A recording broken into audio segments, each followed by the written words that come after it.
देवहितं यदायुः स्वस्ति न इन्द्रो वृद्धश्रवाः स्वस्ति नः पूषा विश्ववेदाः स्वस्ति नस्तार्क्ष्यो अरिष्टनेमिः स्वस्ति नो बृहस्पतिर्दधातु ओम शांति शांति शांति।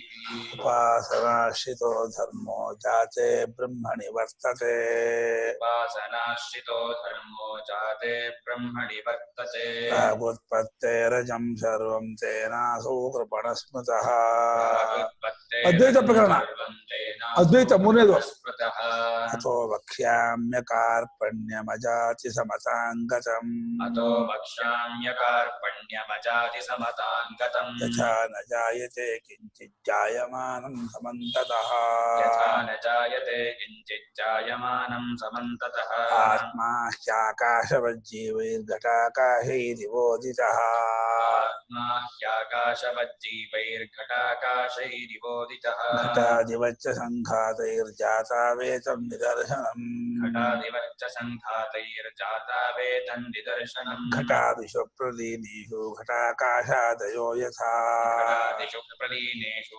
घटाकाशादयो यथा आकाशे सम्प्रलीयन्ते तद्वज्जीवा इहात्मनि आकाशे सम्प्रलीयन्ते तद्वज्जीवा इहात्मनि एकस्मिन् घटाकाशे रजो धूमादिभिर्युते एकस्मिन् घटाकाशे रजो धूमादिभिर्युते न सर्वे सम्प्रयुज्यन्ते तद्वज्जीवा सुखादिभिः न सर्वे सम्प्रयुज्यन्ते तद्वज्जीवा सुखादिभिः रूपकार्यसमाख्याश्च भिद्यन्ते तत्र वै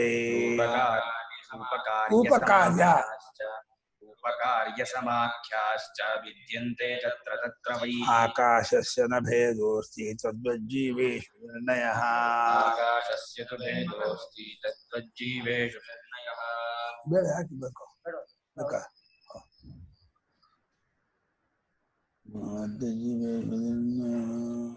आकाशस्य घटाकाशो विकारावयवो यथा आकाशस्य घटाकाशो विकारावयवो यथा नैवात्मनः सदा जीवो विकारावयवो तथा नैवात्मनः सदा जीवो विकारावयवो तथा यथा भवति बालानां गगनं मलिनं मदैः यथा भवति बालानां गगनं मलिनं मदैः तथा भवत्य बुद्धानामात्मापि मलिनो मलैः तथा भवत्य बुद्धानामात्मापि मलिनो मलैः मरणे सम्भवे चैव गत्यागमनयोरपि मरणे सम्भवे चैव गत्यागमनयोरपि स्थितौ सर्वशरीरेषु ह्याकाशेन विलक्षणः स्थितौ सर्वशरीरेषु ह्याकाशेन विलक्षणः सङ्घाता स्वप्नवत् सर्वे आत्ममाया विसर्जिताः सङ्घाता स्वप्नवत् सर्वे आत्ममाया विसर्जिताः आधिक्ये सर्वसाम्येव नोपपत्तिः विद्यते आधिक्ये सर्वसाम्येव नोपपत्तिः विद्यते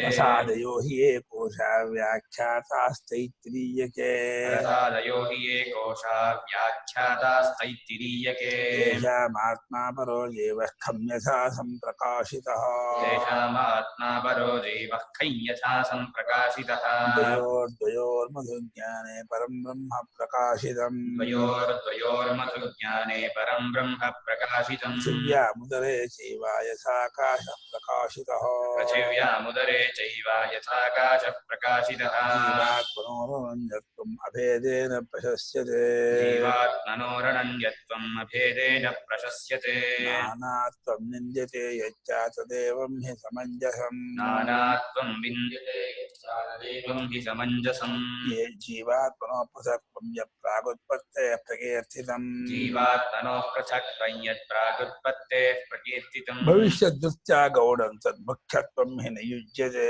भविष्यद्वृत्त्या गौणं तन्मुख्यत्वं हि न युज्यते मल्लोह विस्फुलिङ्गाद्यै सृष्टिर्याचोदितान्यथा मल्लोह विस्फुलिङ्गाद्यै सृष्टिर्याचोदितान्यथा उपायस्ववताराय नास्ति भेदः कथञ्चन उपायस्ववताराय नास्ति भेदः कथञ्चन आश्रमास्त्रिविधाहीन मध्यमोत्कृष्टदृष्टयः आश्रमास्त्रिविधाहीन ह्यमोत्कृष्टदृष्टयः उपासनोपदिष्टेयं तदर्थमनुकम्पया वासनोपदिष्टेयं तदर्थमनुकम्पया स्वसिद्धान्तव्यवस्थासु द्वैतिनो निश्चिता दृढम् स्वसिद्धान्तव्यवस्थासु द्वैतिनो निश्चिता दृढम् परस्परं विरुध्यन्ते तैरयन्न विरुध्यते परस्परं विरुध्यन्ते धैर्यन्न विरुध्यते मायया भिद्यते ह्येतन्नान्यथा शङ्क अद्वैतं परमार्थो हि द्वैतं तद्भेद उच्यते द्वैतं परमार्थो हि द्वैतं तद्भेद उच्यते येषामभयथा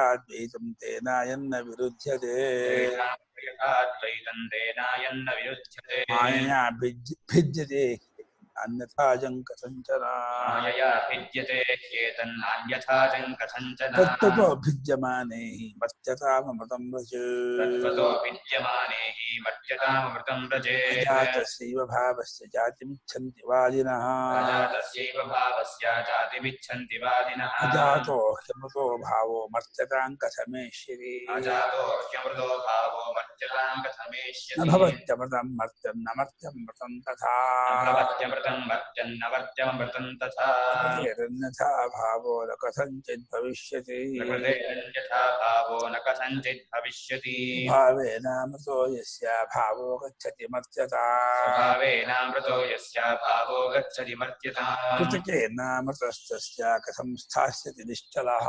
कृतकेनामृतस्तस्य कथं स्थास्यसि निश्चलः भूततो वापि सज्जमाने समाश्रुतिः भूततो वापि सज्जमाने समाश्रुतिः निश्चितं युक्तयुक्तं च यत्तद्भवति नेतरत् निश्चितं युक्तियुक्तं च यत्तद्भवति नेतरत् ನೇಚರಸ್ ನೋಡ್ಕೋ ನೇಚರಸ್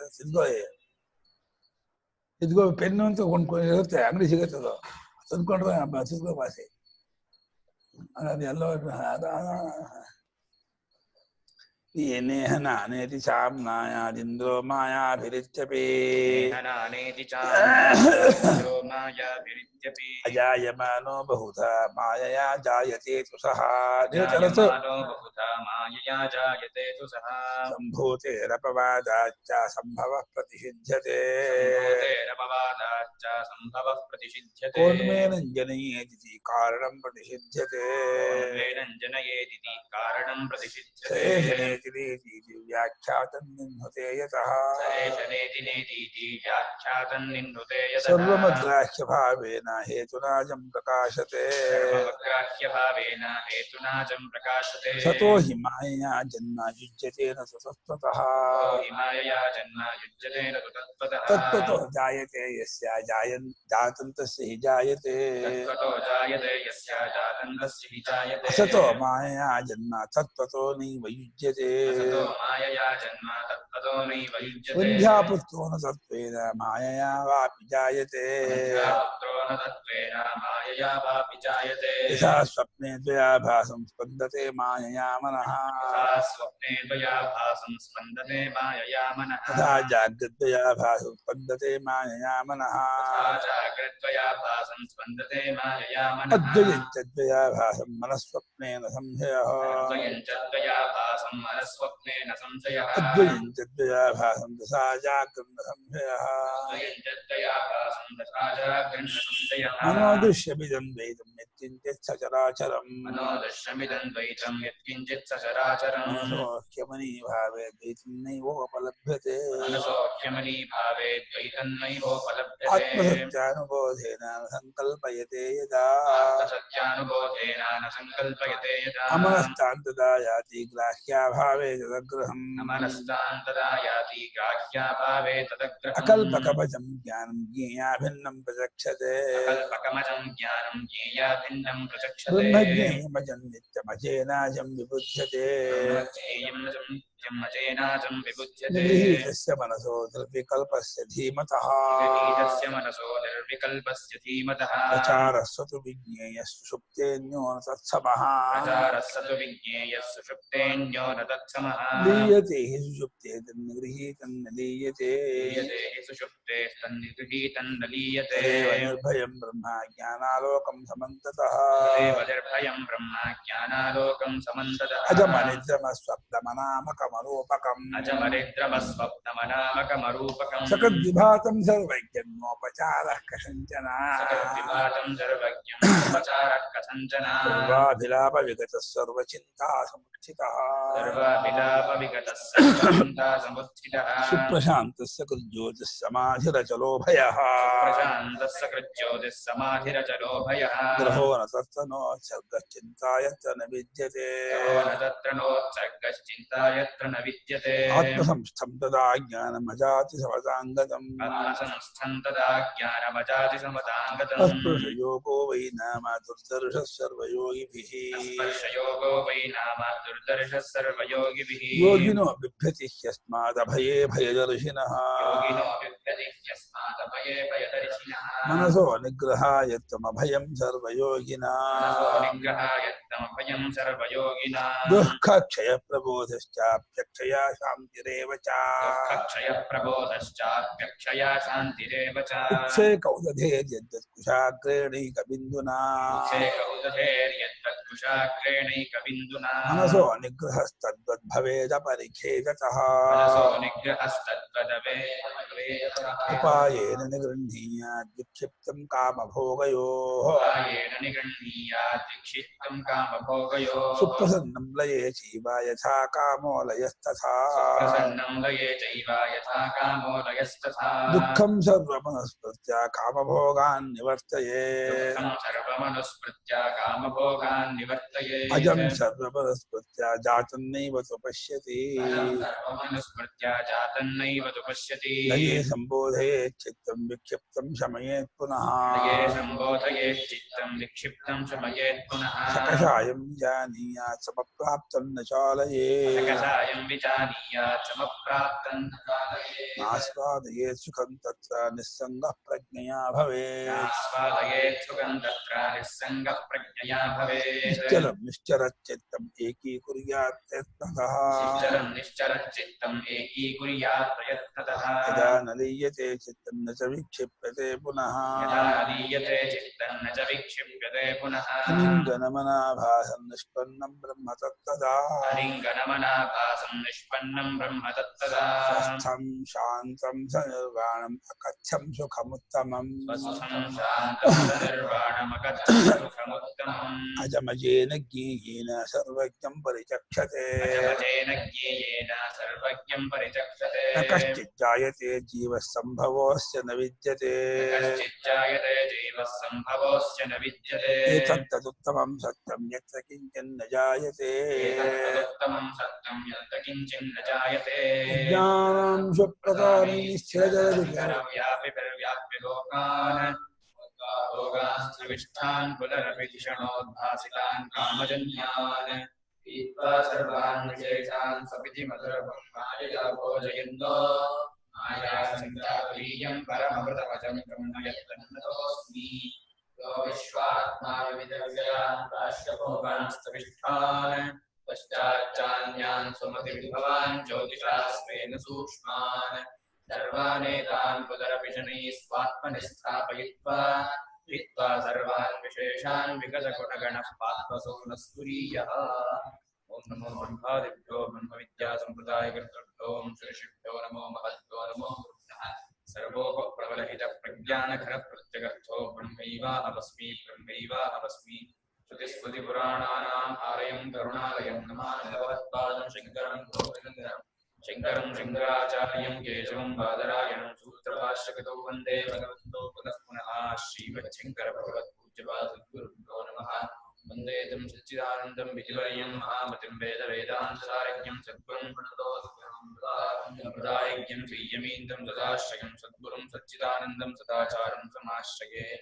श्री सच्चिदानन्देन्द्र सरस्वती महासद्गुरुभ्यो नमः अधीहि भगवो ब्रह्म तत्त्वमाध्यात्मिकं दृष्ट्वा तत्त्वं दृष्ट्वा तु बाह्यतः तत्त्वीभूतस्तदा रामः तत्त्वादप्रच्युतो भवेत् तत्त्वमाध्यात्मिकं दृष्ट्वा तत्त्वं दृष्ट्वा तु बाह्यतः ತತ್ವೀಭೂತಸ್ತದಾ ರಾಮಸ್ತತ್ವಾದಪ್ರಚ್ಯುತೋ ಭವೇತ್. ತತ್ವಂ ತತ್ವಂ ಆಧ್ಯಾತ್ಮಿಕಂ ದೃಷ್ಟ್ವಾ ತತ್ವಂ ದೃಷ್ಟ್ವಾ ತು ಬಾಹ್ಯತಃ ತತ್ವೀಭೂತಃ ತದಾ ರಾಮಃ ತತ್ವಾತ್ ಅಪ್ರಚ್ಯುತಃ ಭವೇತ್. ಯಾವ ಚರ್ಯೆಯಿಂದ ಇರಬೇಕು ಅಂತ ತತ್ವವನ್ನು ಕಂಡ್ಕೊಂಡ ಮೇಲೆ ಅವನು ಹೇಗಿರಬೇಕು ಅನ್ನೋಕ್ಕೆ ನಿಶ್ಚಿತ ನಮಸ್ಕಾರ ನನ್ನ ಒಂದು ಶ್ಲೋಕ ಹೇಳಿದ್ರು. ಇವತ್ತು ಇನ್ನೊಂದು ಶ್ಲೋಕ. ಆಧ್ಯಾತ್ಮಿಕಂ ತತ್ವಂ ದೃಷ್ಟ್ವಾ, ಒಳಗಿರುವ ಪರಮಾರ್ಥ ತತ್ವವನ್ನ ಕಂಡುಕೊಂಡು, ತತ್ವ ಅಂದ್ರೆ ಪರಮಾರ್ಥ ತತ್ವ, ತಸ್ಯ ಭಾವ ತತ್ವಂ, ಅದೇ ಆಗಿರೋದು ಅಂತ. ಬೆರಿಕೆ ಇಲ್ಲದ, ವಿಶೇಷವಿಲ್ಲದ, ಏಕರೂಪವಾದ ಅದ್ವಿತೀಯವಾದ ಸ್ವರೂಪವೇ ಅದೇ ಆಗಿರೋ ಸ್ವರೂಪ.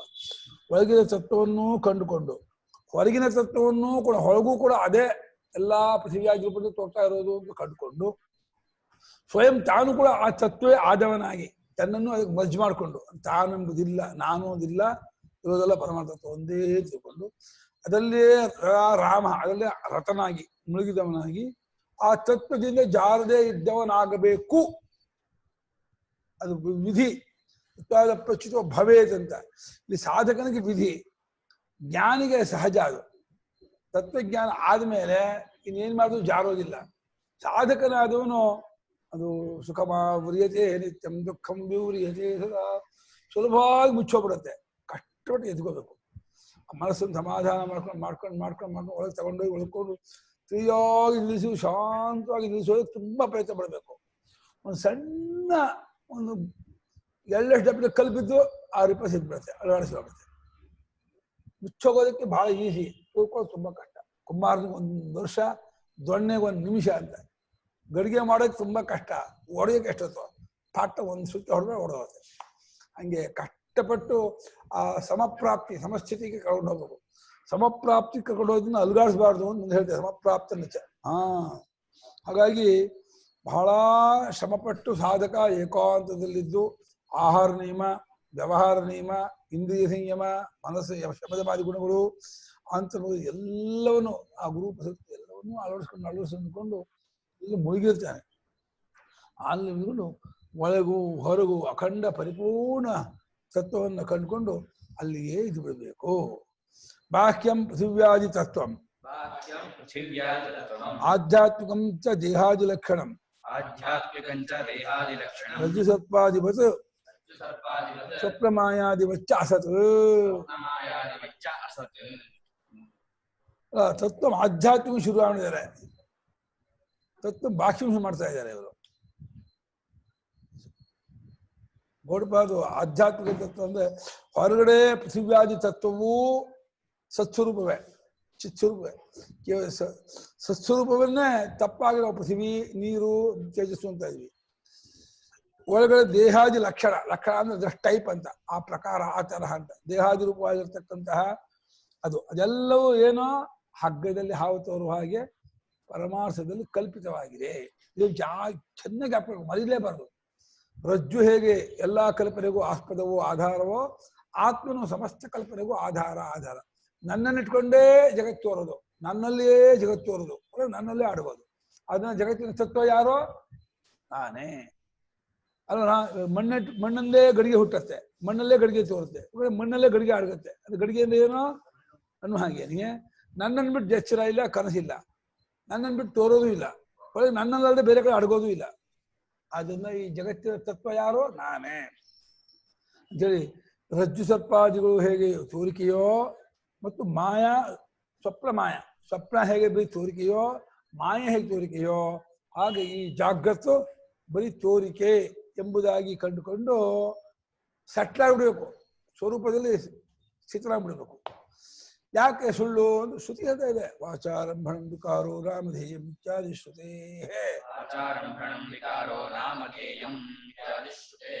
ವಿಕಾರ ವಾಚಾರಂಭಣಂ ಇತ್ಯನ್ವಯ. ವಿಕಾರೋ ನಾಮ ಕಾರ್ಯಮಿತ್ಯಸಃ. ಕಾರ್ಯಂ ನಾಮ ಉತ್ಪನ್ನಂ ವಸ್ತು, ಹುಟ್ಟಿದ ವಸ್ತು. ವಿಕಾರ, ಕಾರ್ಯ ಎಲ್ಲ ಪರ್ಯಾಯ ಪದಗಳು. ಏನೇನು ಹುಟ್ಟಿದ್ದು ನಾವು ಅಂತಿದೀವಿ, ಕಾಣ್ತಾ ಇದೀವಿ, ವ್ಯವಹಾರ ಮಾಡ್ತಿದೀವಿ, ಬರೀ ಬಾಯಿಂದ ತಯಾರಾಗಿರೋದಷ್ಟೇ. ಕುರ್ಚಿ ಇಲ್ಲ, ಚಾಪೇನೂ ಇಲ್ಲ, ಗೋಡೆನೂ ಇಲ್ಲ, ಎಂಥದೂ ಇಲ್ಲ. ಎಲ್ಲ ಮೂಲ ರೂಪಕ್ಕಿಂತ ಬೇರೆ ಆಗಿಲ್ಲ. ಅದು ಕೂಡ ಅದು ಮೂಲ ರೂಪ ಬೇರೆ, ಸತ್ಸ್ವರೂಪಕ್ಕಿಂತ ಬೇರೆ ಅಲ್ಲ. ಬಾಯಿಂದ ಅದು ಉಂಟಾದಂತೆ ತೋರ್ತಾ ಇದೆ. ಈ ಮಕ್ಕಳ ಅಮ್ಮ ಆಡಿದ್ರೆ ಒಂದು ಡಾಕ್ಟ್ರು, ಒಂದು ಅಪ್ಪ, ಒಂದು ಅಮ್ಮ, ಒಂದು ಅಡಿಗೆ ಮನೆ ಮಾಡ್ಕೊಂಡಂಗೆ ಮಾಡ್ಕೊಂಡಿರುವಂತಹ ಆಟ ಇದು. ವಿಕಾರವೆಲ್ಲವೂ ಆಚಾರಂಭಣ ಬರೀ ನಾಮೈವ ನಾಮಧೇಯ ಸ್ವಾರ್ಥೆ ಧ್ಯೇಯ ಪ್ರತ್ಯಯ. ಧ್ಯೇಯ ಪ್ರತ್ಯಯ ಅಂದೇನೋ ಅದೇ ನಾಮಧೇಯ. ಈ ರೀತಿ ಶ್ರುತಿ ಹೇಳ್ತಾ ಇರೋದನ್ನು ಎಲ್ಲವೂ ಆತ್ಮನೇ. ಆತ್ಮ ಚ ಸಬಾಹ್ಯಾಭ್ಯಂತರೋ ಖ್ಯಜ ಅಪೂರ್ವ ಅನಪರ ಅನಂತರ ಅಬಾಹ್ಯ ಕೃತ್ಸಃ ಯಥಾ ಆಕಾಶೋ ಸರ್ವಗತಃ ಸೂಕ್ಷ್ಮ ಅಚಲ ನಿರ್ಗುಣ ನಿಷ್ಕಲ ನಿಷ್ಕ್ರಿಯಃ. ಆತ್ಮ ಚ ಸಬಾಹ್ಯಾಭ್ಯಂತರೋ ಖ್ಯಜಃ ಅಪೂರ್ವಃ ಅನಪರಃ ಅನಂತರಃ ಅಬಾಹ್ಯಃ ಕೃತ್ಸ್ನಃ ತಥಾ ಆಕಾಶವತ್ ಸರ್ವಗತಃ ಸೂಕ್ಷ್ಮಃ ಅಚಲಃ ನಿರ್ಗುಣಃ ನಿಷ್ಕಲಃ ನಿಷ್ಕ್ರಿಯಃ. ಇಲ್ಲಿರುವ ಒಂದೊಂದು ವಿಶೇಷಣವನ್ನು ಅನುಭವಕ್ಕೆ ಇಂಪ್ಲಿಮೆಂಟ್ ಮಾಡ್ಕೋಬೇಕು, ಹೊಂದಿಸ್ಕೊಂಡು ಅನುಸಂಧಾನ ಮಾಡಬೇಕು. ಸುಮ್ಮನೆ ಗುಣ ಅಂತ ಹೇಳಿ ಮಾಡ್ಕೋ ಏನ್ ಬೇಕಮ್ಮ. ಯಾಕೆ 2 ದಿನ ಮುಂದಿಲ್ವಾ ಇದಕ್ಕೆ?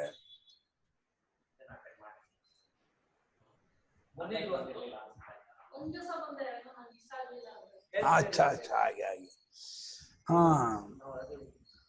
ಆತ್ಮ ಆತ್ಮ ಚಾದ ಆತ್ಮ ತೂ ಅಂತದೆ. ಆತ್ಮನಾದರೋ ಹೇಗಿರ್ತಕ್ಕವನು ಒಳಗೂ ಹೊರಗೂ ಹುಟ್ಟಿಲ್ಲದವನು. ಇದನ್ನ ನೋಡ್ಕೋಬೇಕು ನಾವು. ಹೌದಾ, ಹೊರಗೆ ಪೃಥ್ವಿಯಾಧಿಪತಿನ ಹುಟ್ಟಿದೀನಿ, ದೇಹನ್ಯವನ್ನು ಹುಟ್ಟಿದೀನಿ ನಾವು ಅನ್ಕೊಂಡ್ಬಿಟ್ಟಿದೀವಿ.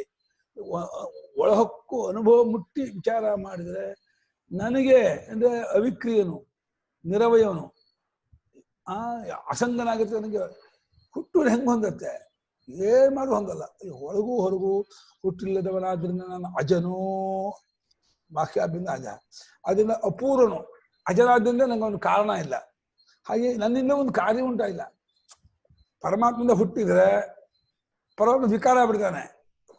ಇಷ್ಟು ಗೋಧಿ ಹಿಟ್ಟು ಕಲ್ಸ್ಕೊಂಡ್ಬಿಟ್ಟು ಅದನ್ನ ಚಪಾತಿ ಚಿತ್ತ ಇದ್ದ ಏನಾಗುತ್ತೆ, ಅದು ಕಮ್ಮಿ ಆಗ್ತಾ ಹೋಗುತ್ತೆ. ಹಿಂಗೆ ಪರಮಾತ್ಮದಿಂದ ಜಗತ್ತು ಹುಟ್ಟುಬಿಟ್ರೆ ಪರಮಾತ್ಮ ಕೊರತೆ ಆಗ್ಬಿಡ್ತಾನೆ, ಗಾಯ ಆಗ್ಬಿಡುತ್ತೆ, ಇದಾಗ್ಬಿಡುತ್ತೆ. ಅವನ್ನ ಏನು ಹುಟ್ಟಿಲ್ಲ.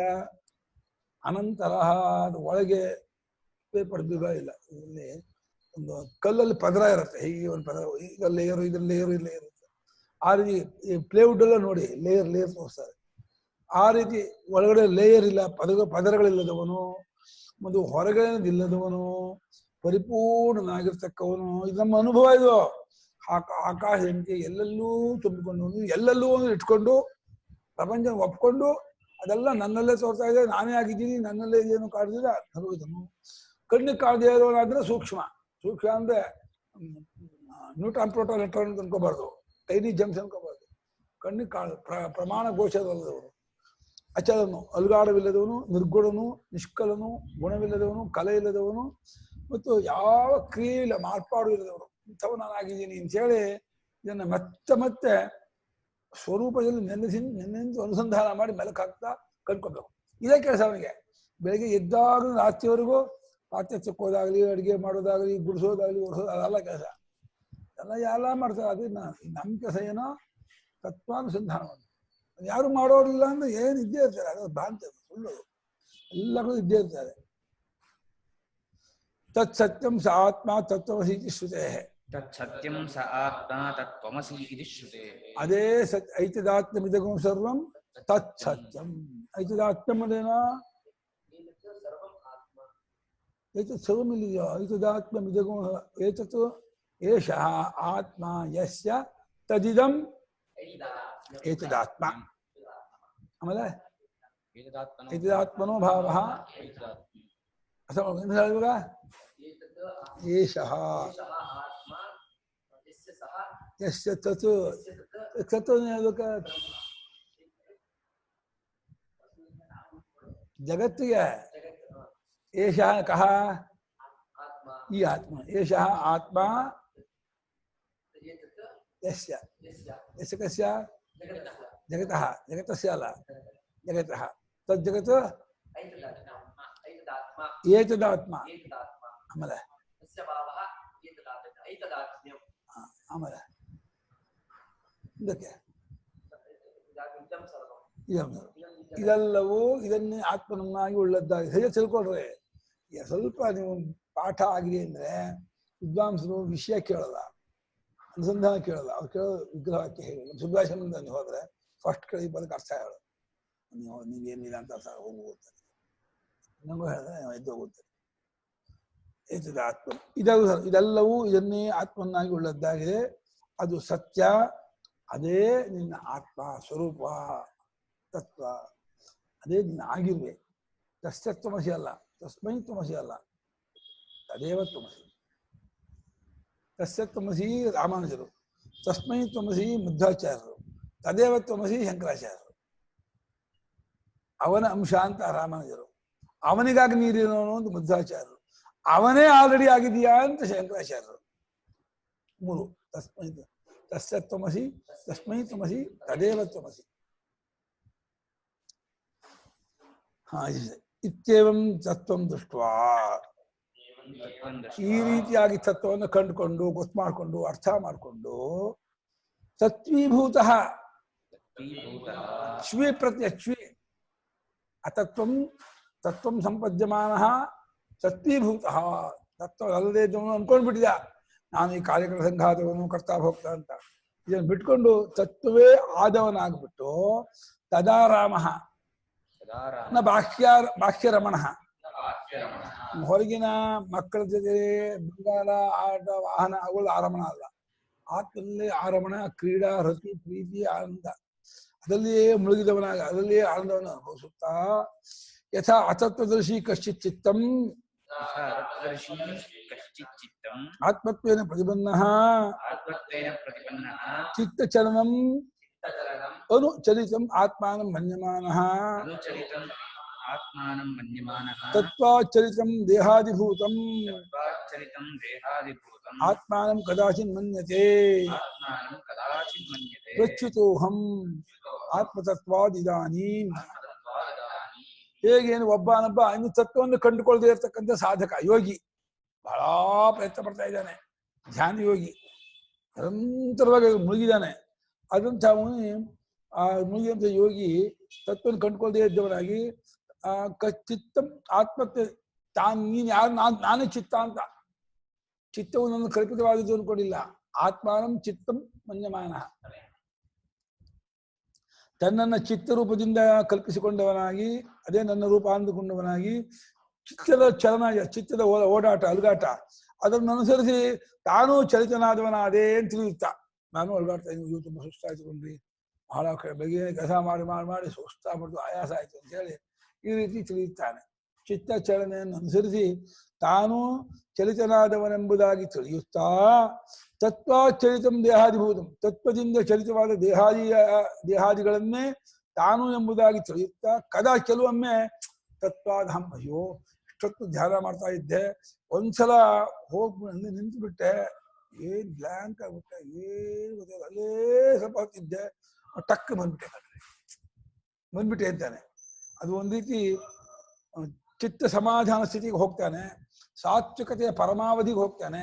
ಅಲ್ಲಿ ಚಿತ್ತವು ಆತ್ಮನಷ್ಟು ಸಮವಾಗಿ ಸೂಕ್ಷ್ಮವಾಗಿ ನಿರ್ಮಲವಾಗಿ ನಿಂತು ಬಿಡುತ್ತೆ. ಆತ್ಮಧ್ಯಾನ ಮಾಡುತ್ತಿರುವಂಥ ಯೋಗಿಯ ಮನಸ್ಸು ಧ್ಯಾನ ಮಾಡ್ತಾ ಮಾಡ್ತಾ ಮಾಡ್ತಾ ಏನಾಗ್ಬಿಡುತ್ತೆ, ಹಾಗೆ ನಿಂತು ಬಿಟ್ಟು ನಾನು ಇವಾಗ ಸಮಾಹಿತೆ ಸಮಾಧಾನಗೊಂಡವನಾಗಿದ್ದೀನಿ ಅಂತ ಅಂದ್ಕೊಂಡವನಾಗಿದ್ದು ಕೆಲವೊಮ್ಮೆ ಏನಾಗ್ಬಿಡುತ್ತೆ, ಅದು ತತ್ವಜ್ಞಾನವಾಗದೆ ಹೋದ್ರೆ ಅಲ್ಲ ಜಾರಿ ಬಿಡುತ್ತೆ ಮನಸ್ಸು. ಅಲ್ಲ ಜಾರದವನಾದಾಗ ಅಯ್ಯೋ ತತ್ವಾದ ಹಂ ಪ್ರಚ್ಯುತೋಹಂ, ತತ್ವದಿಂದ ಜಾರಿ ಬಿಟ್ಟೆ ನಾನು, ಈಗ ಬಂದ್ಬಿಟ್ಟೆ, ಇಷ್ಟೊತ್ತು ಒಂದು ಸಮಾಧಿಯಲ್ಲಿ ಇದ್ದಂಗಾಗಿತ್ತು, ಪ್ರಪಂಚವನ್ನೇ ಮರೆತು ಬಿಟ್ಟಿದ್ದೆ, ದೇಹನ್ಯ ಮನೋಬುದ್ಧಿಯೇ ಮರೆಸೋಗಿತ್ತು, ಏನೋ ಒಂದು ಜ್ಞಾನಾಲೋಕಂ ಸಮಂತತಃ ಅಂತ ಜ್ಞಾನದ ಆಲೋಕವೋ ಅನ್ನೋ ಹಾಗೆ ಎಲ್ಲಾ ಕಡೆ ಆ ರೀತಿಯಾಗಿ ಒಂದು ರೀತಿ ಅದ್ಭುತವಾಗಿತ್ತು.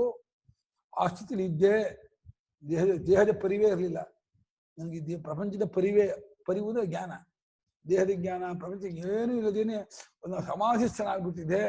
ಆದರೆ ಈಗ ನಾನು ಮತ್ತೆ ಜಾರು ಬಿಟ್ಟೆ ಅಂತ ಹೇಳಿ ಆ ಯೋಗಿ ಆ ಆತ್ಮ ಸಮನೈರ್ಮಲ್ಯವನ್ನ ಸೂಕ್ಷ್ಮತೆಯನ್ನು ಮಾಡ್ತಾ ಮಾಡ್ತಾ ತಿಳ್ಕೊಳಕ್ ಮಾಡ್ತಿರ್ತಾನೆ.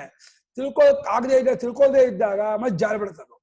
ತಿಳ್ಕೊಳ್ಳೋವರೆಗೂ ಜಾರಲ್ಲ, ಅಂದ್ರೆ ಜಾರಿರ್ತಾನೆ, ಜಾರಿರಲ್ಲ, ಜಾರಿದಂತೆ ಆಗಿರುತ್ತೆ. ಇವನಿಗೆ ಜಾರದೆ ಅನ್ಕೊಂಡಿರ್ತಾನೆ ಹೊರತು ಯಾವಾಗಲೂ ಹೇಗೆ ಗುಳ್ಳೆ ನೀರ್ ಬಿಟ್ಟು ಬರಲ್ವೋ, ಚಿತ್ತ ಯಾವಾಗಲೂ ಆತ್ಮನ ಬಿಟ್ಟು ಬರೋದಿಲ್ಲ, ಆತ್ಮ ಬಿಟ್ಟು ಇರೋದೇ ಇಲ್ಲ, ಆತ್ಮನೇ ಯಾವಾಗಲೂ. ಅದು ಈ ಚಿತ್ತಾಭಿಮಾನದಿಂದ ತನ್ನನ್ನು ಜಾರಿದವನಂತೆಯೂ ಬಿಟ್ಟು ಬಂದವನಂತೆಯೂ ಅಲ್ಲಿ ಬೇರೆಯಾದವನಂತೆಯೂ ಹಾಗೆ ತಿಳ್ಕೊಂಡ್ಬಿಡ್ತಾನೆ. ಅದರಿಂದ ಅವನು ವಂಚಿತನಾದ, ಮೋಸ ಹೋಗ್ಬಿಟ್ಟ ಅವನು. ಹಾಗನ್ಕೋತಾನೆ, ಸ್ವಾಮಿ ಇಷ್ಟೊತ್ತು ನಾನು ಒಳ್ಳೆ ಸಮಾಧಿಯಲ್ಲಿದ್ದೆ, ಈಗ ಇದಾನೀಂ ಅಹಂ ಆತ್ಮತತ್ವ ಪ್ರಚ್ಯುತೋಹಂ, ಈಗ ಆತ್ಮತತ್ವದಿಂದ ನಾನು ಜಾರಿ ಬಿಟ್ಟೆ ಅಂತ ಹೇಳಿ ಈ ರೀತಿ ಹೋಗ್ತಾನೆ. ಹೇಳಿ, ಇಲ್ಲಿ ಜಾರಿದಂತೆ ಆಗಿ ಬಿಟ್ಟಿರುತ್ತೇನೆ ಅಂದ್ಕೊಳ್ಳೋದು ಸಾಧಕ ಅಲ್ವಾ? ಸಾಧಕ ಜಾರಿದಂತೆ ಆಗಿದೆ ಗೊತ್ತಿರಲ್ಲ, ಜ್ಞಾನಿ ಹೇಳೋದು ಜಾರಿದಂತೆ ಆಗಿರ್ತೀರಾ ಅಂತ. ಅವನು ಜಾರಿದೆ ಅಂತ ಅನ್ಕೊಂಡಿರ್ತಾನೆ. ಜಾರಿದಂತೆ ಅಂತಂದ್ರೆ ಜಾರಿಲ್ಲ ಅಂತ ಆಗುತ್ತೆ. ಅವಾಗ ಜಾರಿಲ್ಲ ಅಂತ ತಿಳ್ಕೊಳ್ಳೋದು ಜ್ಞಾನ ಆದ್ಮೇಲೆ ಜಾರಿ ಇರಲ್ಲ. ಅವನು ಜ್ಞಾನ ಆದ್ಮೇಲೆ ಚಿತ್ತ ತನ್ನ ತೋರ್ಕೊಳ್ತಾ ಇದ್ರು, ಅವನಿಗೆ ಏನು ವ್ಯತ್ಯಾಸ ಆಗಿರಲ್ಲ, ಜಾರೋದೇ ಇಲ್ಲ. ತತ್ವ ಗೊತ್ತಾಗುವವರೆಗೂ ಜಾರದಂತೆ ಆಗ್ತಾ ಇರುತ್ತೆ, ಬಿಟ್ಟು ಬಂದಂಗೆ ಆಗ್ತಾ ಇರುತ್ತೆ, ಬೇರೆ ಯಾರಿಗ ಇರುತ್ತೆ. ತತ್ವ ಗೊತ್ತಾಗುತ್ತಲೇ ಬಾಧಿತವಾಗ್ಬಿಡುತ್ತೆ. ಅದು ಹಗ್ಗ ಗೊತ್ತಾಗದೇನೆ ಹಾವಿಲ್ಲ ಹಾವಿಲ್ಲ ಅಂತಂದ್ರೆ ಸದ್ಯ ಹಾವಿಲ್ಲ ಅಂತ ಅನ್ಕೊಂಡೇ ಅನ್ಕೊತಾನೆ. ಹಗ್ಗ ಗೊತ್ತಾಗಿಲ್ಲ, ಹಾವಿಲ್ಲ ಅನ್ಕೊಂಡೆ. ಆದ್ರೆ ಇನ್ನೊಂದು ನೋಡಿ, ಅಯ್ಯೋ ಹಾವ ಕಾಣಿಸಲ್ಲ, ಮತ್ತೆ ಆ ಕಾನ್ಫಿಡೆನ್ಸ್ ಇಲ್ಲದೆ ಇದ್ದಾಗ ಹಾವಿಲ್ಲ ತಾನೆ ಅಂತ ಅನ್ಕೊಂಡಿರ್ತಾನೆ. ಸಮಾಧಾನ ಇನ್ನೊಬ್ರು ಹೇಳಿದ ಮಾತು ಕೇಳಿ, ಇವನಿಗೆ ಹಾವಿಲ್ಲ ಗೊತ್ತಾಗಿಲ್ಲ, ಮತ್ತೆ ಹಾವು ಕಾಣ್ಬೋದು ನಮ್ಗೆ, ಮತ್ತೆ ಹಾವಾಗ ತೋರಿಸಲ್ಲ, ಮತ್ತೆ ಭಯ ಬರುತ್ತೆ. ಯಾವಾಗ ಭಯ ಹೋಗೋದು? ಹಗ್ಗ ಗೊತ್ತಾಗಬೇಕು. ಹಾಗೆ ತತ್ವ ಗೊತ್ತಾಗುವವರೆಗೂ ಇದು ಬಾಧೆ ಆಗೋದಿಲ್ಲ. ಈ ಬಾಧೆ ಆಗುವವರೆಗೂ ಮತ್ತೆ ಜಾರು ತಪ್ಪಲ್ಲ, ಜಾರ್ತಾನೆ ಇರ್ತಾನೆ. ಅಂದ್ರೆ ಜಾರದಂಗೆ ಆಗ್ತಾನೆ ಇರುತ್ತೆ ಅವನಿಗೆ. ಇಷ್ಟು ಚೆನ್ನಾಗಿ ಬೈತಾರೆ ಭಾಷ್ಯಕಾರರು. ಈಗ ನಾನು ತತ್ವದಿಂದ ಜಾರಿ ಬಿಟ್ಟೆ ಕಣ್ರಿ, ಇಷ್ಟೊತ್ತು ಇದರಲ್ಲೇ ಸಮಸ್ಥಿತಿಯಲ್ಲೇ ಇದ್ದೆ, ಈಗ ಬಂದ್ಬಿಟ್ಟೆ ಅಂತ ಅನ್ಕೋತಾನೆ ಆ ಯೋಗಿ. ಸಮಾಹಿತೇತು ಮನಸಿ ಕದಾಚಿತ್ ತತ್ವೀಭೂತಂ ಪ್ರಸನ್ನಂ ಆತ್ಮಾನಂ ಮನ್ಯತೆ ಇದಾನೀಮಸ್ತಿ ತತ್ವೀಭೂತಃ ಇತಿ ನ ತಥಾ ಆತ್ಮವಿದ್ ಭವೇತ್. ಇದು ಎರಡೂ ಇಲ್ಲ ಆತ್ಮಜ್ಞಾನಿಗೆ ಅಂತ. ಯಾವಾಗಲಾದರೂ ಮನಸ್ಸು ಸಮಾಧಾನವಾಯಿತು, ನಿಶ್ಚಲವಾಯಿತು, ಅಲ್ಲಿ ಏನು ರಿಪಲ್ಸ್ ಇಲ್ಲ, ಅಲೆ ಇಲ್ಲ, ಯೋಚನೆ ಇಲ್ಲ ಇಂತಾದಾಗ ಅವಾಗ ಏನಾಗುತ್ತೆ? ತತ್ವವೇ ಆಯ್ತು ಅಷ್ಟರ ಮಟ್ಟಿಗೆ ಆಗ್ಬಿಡುತ್ತೆ. ಅದು ಯಾಕೆ ಆಗಿರಲ್ಲ ಅಂತಂದ್ರೆ ಅದು ಆಗ್ಬೇಕಾಗಿಲ್ಲ. ಅದು ಯಾವಾಗಲೂ ಆಗಿರೋದೆ, ಆಗೋದಲ್ಲ. ಅದು ತಪ್ಪುಳಿಕೆಯಿಂದ ಬೇರೆ ಎಂತ ತೋರ್ತಾ ಇರುತ್ತಲ್ಲ, ಆ ಸಮಸ್ಥಿತಿಯನ್ನು ಹೊಂದಿದಾಗ ತಪ್ಪುಳಿಕೆಗೂ ಅಲ್ಲಿ ಅವಕಾಶ ಇಲ್ವಲ್ಲ. ತತ್ವೀಭೂತನೂ ಅಷ್ಟರ ಮಟ್ಟಿಗೆ ಆಗ್ಬಿಟ್ಟಿರ್ತಾನೆ. ತಪ್ಪುಳಿಕೆ ಇದ್ರೆ ಅತತ್ವೀಭೂತ. ತಪ್ಪುಳಿಕೆ ಇಲ್ಲ ಅಂದ್ರೆ ನಿದ್ರೆಯಲ್ಲೂ ತಪ್ಪುಳಿಕೆ ಇಲ್ಲ, ಸಮಾಧಿಯಲ್ಲೂ ತಪ್ಪುಳಿಕೆ ಇಲ್ಲ. ಅದು ತತ್ವೀಭೂತನೇ. ಅಂದ್ರೆ ತತ್ವೀಭೂತ ಇವಾಗ ಮಾಡ್ಕೋಬೇಕಾಗತ್ತೆ, ಜ್ಞಾನವಾಗಿಲ್ವಲ್ಲ. ತತ್ವೀಭೂತಂ ಪ್ರಸನ್ನಂ ಆತ್ಮಾನಂ ಮನ್ಯತೆ. ತತ್ವವನ್ನು ಪಡ್ಕೊಂಡಂತಾಗಿ ತಿಳಿಯಾದದ್ದಾಗಿರ್ತಕ್ಕವನು ಅಂತ ಹೇಳಿ ತನ್ನನ್ನ ಚಿತ್ತರೂಪನಾದ ತನ್ನನ್ನ ಆತ್ಮಾನಮಂದ್ರೆ ಚಿತ್ತರೂಪಂ ಆತ್ಮಾನಮೇ ಹಾಗ ಅಂದ್ಕೊಂಡು ಈಗ ನಾನು ಅಪ್ಪ ಒಂದೇ ಇದರಲ್ಲಿ ಸಮಾಧಿಯಲ್ಲಿ ಬಿಡೀನಿ ಅಂತ ಹೇಳಿ ಅನ್ಕೊಳ್ತಾ ಇರತ್ತೆ. ಏನೋ ಒಂದು ಆನಂದ ಆಗ್ತಾ ಇರತ್ತೆ. ಅದು ಆ ತತ್ವಜ್ಞಾನ ಆಗದೇನೆ ಒಂದ್ ರೀತಿ ಸಾತ್ವಿಕ ಸ್ಥಿತಿಯಲ್ಲಿ ಇದ್ದಂತಹ ಅವನಿಗೆ ಅಲ್ಲೊಂದು ಆನಂದ ಆಗುತ್ತಲ್ಲ, ಅದ್ರಲ್ಲಿ ಮೈ ಮರ್ತವನಾದ ಮಜ್ಜಾಡ್ ಬಿಡ್ತಾನೆ. ಅಲ್ಲಿ ಮೈ ಮರ್ತು ಬಿಡ್ತಾನೆ. ಅದೇನಾಗ್ಬಿಡುತ್ತೆ ಅಂದ್ರೆ ಏನೋ ಒಂದು ಬಹಳ ಹಿತವಾಗ್ಬಿಡುತ್ತೆ, ಖುಷಿ ಆಗುತ್ತೆ, ಸಂತೋಷ ಆಗುತ್ತೆ. ಆ ಸಮಾಧಾನ ಆದಾಗ, ಆ ಸಮಾಧಾನವಾದಾಗ ಹಿತ ಸಂತೋಷ ಆದಾಗ ಅದು ತನ್ಮೇತೆ ಬಂದ್ಕೊಂಡು ಜಾರಿ ಬಿಡ್ತಾರೆ. ಈ ರೀತಿ ಆತ್ಮಜ್ಞಾನಿ ಆಗೋಲ್ಲ ಅಂತ ಇದ್ದಾರೆ. ನ ತಥಾ ಆತ್ಮವಿದ್ ಭವೇತ್. ಆತ್ಮಜ್ಞಾನಿ ಒಮ್ಮೆ ತತ್ವವನ್ನು ಪಡ್ಕೊಳ್ಳೋದು, ಇನ್ನೊಮ್ಮೆ ಜಾರೋದು, ಈ ರೀತಿ ಎಲ್ಲ ಇಲ್ಲ ಅವನಿಗೆ. ಗೊತ್ತಾಗುವವರೆಗೂ ಹಾಗಾಗ್ತಾ ಇರುತ್ತೆ. ಎಲ್ಲರಿಗೂ, ಎಲ್ಲ ಯೋಗಿಗಳಿಗೂ ಈ ಕಷ್ಟ ಇದ್ದೇ ಇರುತ್ತೆ. ಗೊತ್ತಾಯ್ತು ಅಂತ ಅಂದಮೇಲೆ ಈ ಎರಡು ಪ್ರಕಾರ ಇರಲ್ಲ. ಆತ್ಮನಃ ಏಕರೂಪತ್ವಾತ್ ಸ್ವರೂಪ ಪ್ರತ್ಯವನ ಅಸಂಭವಾಚ್ಯ. ಯಾಕೆ ಜ್ಞಾನಿಗೆ ಹಂಗ ಆಗಲ್ಲ ಅಂದ್ರೆ ಆತ್ಮನಿಗೆ ಯಾವಾಗಲೂ ಏಕರೂಪತ್ವ ಇದ್ದೇ ಇರುತ್ತೆ. ಅಂದ್ರೆ ಮನಸ್ಸು ಸಮಾಧಾನವಾದ್ರೂ, ಮನಸ್ಸು ವಿಚಲಿತವಾದಾಗ್ಲೂ ಆತ್ಮನ ಏಕತ್ವಕ್ಕೆ ಏನು ಧಕ್ಕೆ ಇಲ್ಲ, ಕೊರತೆ ಇಲ್ಲ. ಆತ್ಮನು ಯಾವಾಗಲೂ ಶುದ್ಧವಾದ ಅದ್ವಿತೀಯವಾದ ಚಿನ್ಮಾತ್ರರಾಗಿ ಸನ್ಮಾತ್ರರಾಗಿರ್ತಾನೆ. ಅದೇ ಅವನ ಸ್ವಭಾವ. ಮತ್ತು ಸ್ವರೂಪದಿಂದ ಜಾರೋದನ್ನು ಹೊಂದೋದು ಇಲ್ಲ. ಸ್ವರೂಪಸ್ಯ ಅನಪಾಯಿತ್ವ. ಸ್ವರೂಪದಿಂದ ಜಾರಿದ್ರೆ ಸ್ವರೂಪವಾಗಲ್ಲ, ಸ್ವರೂಪವಾದರೆ ಜಾರೋದನ್ನು ಇರೋದಿಲ್ಲ. ಸ್ವರೂಪವೂ ಆಯಿತು, ಜಾರಿದವನು ಆದೆ ಅಂದ್ರೆ ಅದು ವಿರುದ್ಧ. ಅದು ತನಗೆ ತಾನೇ ವಿರುದ್ಧ. ಬೆಂಕಿ ಆಗಿದ್ದು ತಣ್ಣಗಿಯೂ ಇದೆ ಅಂತಂದ್ರೆ ಆಗೋಲ್ಲ. ತಣ್ಣಗಿದ್ರೆ ಬೆಂಕಿ ಅಲ್ಲ, ಬೆಂಕಿ ಆಗಿದ್ರೆ ತಣ್ಣಗಿಲ್ಲ ಅಂತ. ಸ್ವರೂಪವಾದದ್ದಾದ್ರೆ ಮತ್ತು ಚಿತ್ತಾದಿಗಳಲ್ಲಿ ಆತ್ಮಭಾವ, ಆತ್ಮಾಭಿಮಾನ ಮಾಡ್ಕೊಳ್ಳಲ್ಲ. ಆತ್ಮಾಭಿಮಾನ ಮಾಡ್ಕೊಂಡ ಅಂದ್ರೆ ಅವನು ಸ್ವರೂಪದವನೇ ಆಗಿದ್ರು ಕೂಡ ತತ್ಕಾಲ ಅವನ ಪಾಲಿಗೆ ಸ್ವರೂಪವನ್ನು ಪಡ್ಕೊಂಡಿಲ್ವೋ ಅನ್ನೋ ಹಾಗೆ ಆಗಿರುತ್ತೆ. ಅದು ವಸ್ತುತಃ ಆತ್ಮನು ಏಕರೂಪನು ಸ್ವರೂಪದಿಂದ ಜಾರದವನು ಆಗಿರುತ್ತಾನಾದ್ರಿಂದ ತತ್ವವನ್ನು ಕಂಡುಕೊಂಡಂಥ ಜ್ಞಾನಿ ಅಲ್ಲಿಯೇ ಸೆಟ್ಲಾಗ್ಬಿಡ್ತಾನೆ. ಸಾಧಕನಾದವನು ಒಮ್ಮೊಮ್ಮೆ ಹೋಗ್ತಾನೆ, ಒಮ್ಮೆ ಬರ್ತಾನೆ, ಆಗ್ತಾ ಇರುತ್ತೆ. ಸದೈವ ಬ್ರಹ್ಮಾಸ್ಮಿ ಇತಿ ಅಪ್ರಚ್ಯುತೋ ಭವೇತ್. ಸದೈವ ಬ್ರಹ್ಮಾಸ್ಮಿ ಇತಿ ಅಪ್ರಚ್ಯುತೋ ಭವೇತ್. ತತ್ವಾದ್ ಸಾಧಕನಾದವನು ಆ ಸ್ಥಿತಿಯಲ್ಲಿ ಇದ್ದಾಗ, ಆ ಸ್ಥಿತಿಯವರೆಗೆ ಮುಟ್ಟಿದಾಗ, ಆ ಸ್ಥಿತಿಯ ಅನುಸಂಧಾನವನ್ನೇ ಮಾಡ್ತಾ ಆ ಅನುಭವದ ಬಲದಿಂದ ನಾನು ಯಾವಾಗಲೂ ಬ್ರಹ್ಮವೇ ಆಗಿದ್ದೀನಿ ಅನ್ನುವಂತಹ ಜ್ಞಾನವನ್ನು ಸಂಪಾದನೆ ಮಾಡ್ಕೊ ಆಗತ್ತೆ. ನೀವು ಹೇಳಿದ್ರೆ ಒಂದು ರೀತಿ ಆ ಸಮಸ್ಥಿತಿಯನ್ನ ಪಡ್ಕೊಂಡಂತಹ ಅಂತಃಕರಣ ಮತ್ತೆ ಮತ್ತೆ ಸಮಸ್ಥಿತಿ ಹೋಗಿ ಬಂದು ಮಾಡ್ತಾ ಇದ್ದು ಇವರಿಗೆ ಆ ತಹತಹತೆ ಇದೆಯಲ್ಲ, ಏನ್ ತಹತಹತೆ, ಇವು ಅದನ್ನ ಅದನ್ನ ಕಂಡ್ಕೋಬೇಕು, ಅರ್ಥ ಮಾಡಬೇಕು, ತಪ್ಪಿ ಅಜ್ಞಾನ ಕಳ್ಕೋಬೇಕು ಅಂತ ಆ ತಹತಹತೆಯಿಂದ ಆ ಸ್ಥಿತಿಗೆ ಹೋಗಿ ಬಂದು ಮಾಡ್ತಾ ಇದ್ದಾಗ ಒಂದು 10 ಸಲ 20 ಸಲ ಹೋಗಿ ಬಂದು ಅದು ಆಮೇಲೆ ನಿಶ್ಚಯ ಮಾಡ್ಬಿಡುತ್ತೆ ಬುದ್ಧಿ. ನಂದು ಬಿಡಲ್ಲ ಇವನು, ನನ್ನ ಏನ್ ಮಾಡ್ದು ಅಲ್ಲಿ ಅದ್ದುದೇ ಬಿಡಲ್ಲ ಅಂತ ಹೇಳ್ಬಿಟ್ಟು ಬುದ್ಧಿ ಸೋತ್ಬಿಡುತ್ತೆ. ನೀವು ಬುದ್ಧಿಗೆ ಸೋತ್ರೆ ಬುದ್ಧಿ ಪ್ರಪಂಚಕ್ಕೆ ಯಾರು ಹಾಕತ್ತೆ, ನೀವು ಬುದ್ಧಿಯನ್ನು ಸೋಲಿಸಿದ್ರೆ ಬುದ್ಧಿನೇ ಆತ್ಮದಲ್ಲಿ ಮುಳುಗತ್ತೆ, ಬಾಧಿತವಾಗತ್ತೆ. ಸದಾ ಯಾವಾಗಲೂ ನಾನು ಬ್ರಹ್ಮವೇ ಆಗಿರುತ್ತೇನೆ ಎಂಬುದಾಗಿ ತಿಳಿಯುತ್ತಾ ತತ್ವದಿಂದ ಅಪ್ರಚ್ಯುತನಾದವನಾಗಿರಬೇಕು. ಇದು ವಿಧಿ. ಯಾರಿಗೆ? ಸಾಧಕನಿಗೆ. ಜ್ಞಾನಿಗೆ ಅನುವಾದ. ಹಾಗೆ ಇರ್ತಾನೆ ಅವನು, ಅವನಿಗೆ ವಿಧಿ ಮಾಡಕ್ ಬರಲ್ಲ. ಸದಾ ಅಪ್ರಚ್ಯುತ ಆತ್ಮತತ್ವದರ್ಶಿನೋ ಭವೇದಿತ್ಯಭಿಪ್ರಾಯ. ಸದಾ ಅಪ್ರಚ್ಯುತ ಆತ್ಮತತ್ವದರ್ಶಿನೋ ಭವೇತ್. ಏನ್ ಹೇಳ್ತಿದ್ದಾರೆ ಶಂಕರಾಚಾರ್ಯರು ಅಂದ್ರೆ, ಈ ಶ್ಲೋಕಕ್ಕೆ ಅಭಿಪ್ರಾಯ ಈ ರೀತಿ ಹೇಳ್ತಿದ್ದಾರೆ: ಯಾವಾಗಲೂ ಜಾರದೆ ಇರುವ ಆತ್ಮಸ್ವರೂಪದ ದರ್ಶನ ಅಂದ್ರೆ ಅನುಸಂಧಾನ, ಅದಲ್ಲಿಯೇ ಇದ್ಬಿಡ್ಬೇಕಂತೆ. ಸ್ವಸ್ವರೂಪಾನುಸಂಧಾನದಲ್ಲಿಯೇ ಯಾವಾಗಲೂ ಇದ್ದವರಾಗ್ಬಿಟ್ರೆ ಅವಾಗ ಆ ರೀತಿ ಇದ್ದಂತಹ ಯೋಗಿಗೆ ಟಕ್ಕನ ಹೊಡೆದ್ಬಿಡ್ತಾನೆ ಒಂದಲ್ಲ ಒಂದು ದಿವಸ. ಸದಾ ಅಪ್ರಚ್ಯುತ, ಎಂದೆಂದಿಗೂ ಜಾರದ, ಬಿಟ್ಟಗಲದ ಆತ್ಮಸ್ವರೂಪದ, ಆತ್ಮತತ್ವ ಅಂದ್ರೆ ಸ್ವರೂಪ, ಆತ್ಮತತ್ವದ ದರ್ಶನವಂತನಾದ ಬೇಕಾದ. ದರ್ಶನ ಅಂದ್ರೆ ಅನುಭವ, ತಿಳುವಳಿಕೆ, ಜ್ಞಾನ. ಅದನ್ನ ಪಡಿತಾ ಮಗಳು ಅದನ್ನ ಮಾಡ್ತಾ ಮಾಡ್ತಾ ಮಾಡ್ತಾ ತತ್ವಜ್ಞಾನ ಆಗ್ಬಿಡತ್ತೆ. ಅಲ್ಲಿವರೆಗೆ ಕರ್ಕೊಂಡು ಹೋಗೋದೇ ತುಂಬಾ ಕಷ್ಟ. ಇಲ್ಲಿವರೆಗೆ ಆ ಸಮಪ್ರಾಪ್ತಿ ಇದೆಯಲ್ಲ, ಸಮಸ್ಥಿತಿ, ಮನಸ್ಸನ್ನು ಪೂರ್ಣವಾಗಿ ಪ್ರಪಂಚದಿಂದ ವಿಡ್ರಾ ಮಾಡಿಕೊಂಡು ಡಿಸ್ಕಸ್ ಮಾಡಿಕೊಂಡು ಒಳಗೂ ಕೂಡ ಹರಿದಾಟವನ್ನೆಲ್ಲ ನಿಲ್ಲಿಸ್ಕೊಂಡು ಯಾವ ಕಡೆಗೆ ಓಡ್ತಾ ಇದೆ ಅಂತ ಗಮನ ಹರಿಸ್ತಾ ಇರಬೇಕು. ಅದಕ್ಕೆ ದುಡ್ಡಿನ ಆಸೆ ಇದೆಯಾ, ಭೋಗದ ಆಸೆ ಇದೆಯಾ, ರಾಜಕೀಯದ ಆಸೆ ಇದೆಯಾ, ಅವರಿವ್ರ ಮನೆ ವಿಚಾರ, ಅದು ಮನಸ್ಸಿಗೆ ಕೆಟ್ಟ ವಾಸನೆಗಳು ಸಂಸ್ಕಾರಗಳು ಏನಿರುತ್ತೆಯೋ ಆ ಕಡೆ ಅದು ಓಡ್ತಾ ಇರತ್ತೆ. ನೀವು ಮನಸ್ಸು ಪ್ರಪಂಚವನ್ನು ನೋಡಲ್ಲ ಕಣ್ಮಿಸ್ಕೊಂಡ್ರು, ರೂಮಲ್ಲಿ ಕತ್ತಲೆ ರೂಮಲ್ಲಿ ಕೂತ್ಕೊಂಡ್ರು ಕೂಡ ಮನಸ್ಸೇ ತನ್ನ ಹಳೆಯ ವಾಸನೆಯನ್ನ ರಿಕಲೆಕ್ಟ್ ಮಾಡಿಕೊಂಡು ಅದನ್ನು ಎಬ್ಬಿಸ್ಕೊಂಡು ಅಲ್ಲಿ ಆ ಕಲ್ಪನಾ ಲೋಕದಲ್ಲಿ ಓಡಾಡ್ತಾ ಇರುತ್ತೆ. ಅಲ್ಲೂ ಕೂಡ ದೋಷವನ್ನು ತೋರಿಸಿ, ಅಲ್ಲೂ ಕೂಡ ಅದನ್ನು ಆಭಾಸವನ್ನಾಗಿ ಮಾಡಿಬಿಟ್ಟು ವಿವೇಕ ತಂದುಕೊಂಡು ಆ ವಾಸನೆಯಿಂದಲೂ ಹಿಮ್ಮೆಟ್ಟಿಸ್ಕೊಂಡು ಸಮಸ್ಥಿತಿಗೆ ಕಟ್ಟೋಗ್ಬೇಕು. ಅದನ್ನು ವಾಚ್ ಮಾಡೋದು ಅಭ್ಯಾಸ ಏನಿದೆ.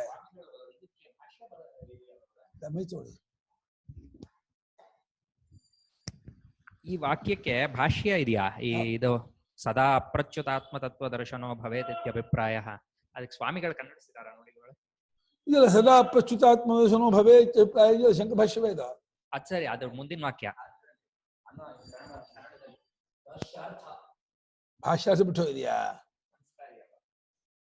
ಅವನು ಸತ್ಯ ಏಕೆಂದ್ರೆ ಆತ್ಮ ಒಂದೇ ರೂಪದ ಅವನು ಆ ಜಾರಿ ಬೀಳದೆವು ಅಂತಿಲ್ಲ. ಯಾವಾಗಲೂ ಬ್ರಹ್ಮಾಗ್ರು ಎಂದು ತತ್ವದಿಂದ ಜಾರಿ ಬೀಳದೇ ಇರಬೇಕು ಅಂತ ಹೇಳಿದ್ದಾರೆ. ಯಾವಾಗಲೂ ಬ್ರಹ್ಮವಾಗಿರು ಎಂದು ತತ್ವದಿಂದ ಜಾರಿ ಬೀಳದೇ ಇರಬೇಕು. ಅದೆಲ್ಲಿಗಾಯ್ತು?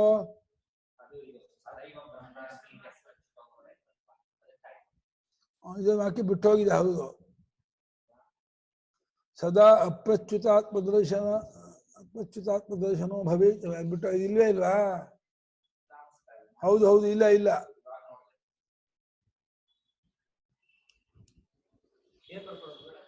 ಯಾವಾಗಲೂ ಜಾರದೇ ಇರುವ ಆತ್ಮ ದರ್ಶನದಲ್ಲಿಯೇ ನೆಲೆ ನಿಂತವನಾಗಿರಬೇಕು. ಅದು ಆಗುವಂತಿಲ್ಲ, ಅದಾದ್ಮೇಲೆ ಹೋಗ್ಬೇಕಾ? ಹೌದು, ಅದಾದ್ಮೇಲೆ ಯಾವಾಗಲೂ ಯಾವಾಗಲೂ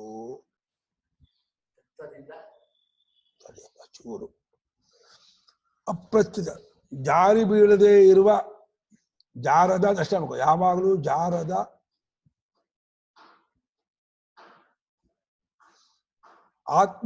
ಆತ್ಮಸ್ವರೂಪದ ಜಾರದ ಆತ್ಮತತ್ವದ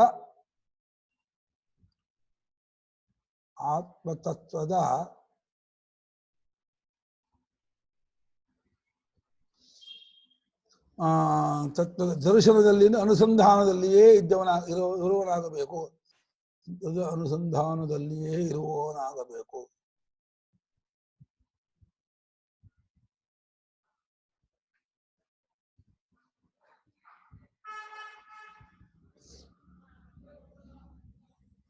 ಇರುವವನಾಗಬೇಕು. ಆತ್ಮತತ್ವದ ಅನುಸಂಧಾನದಲ್ಲಿಯೇ ಇರುವವನಾಗಬೇಕು.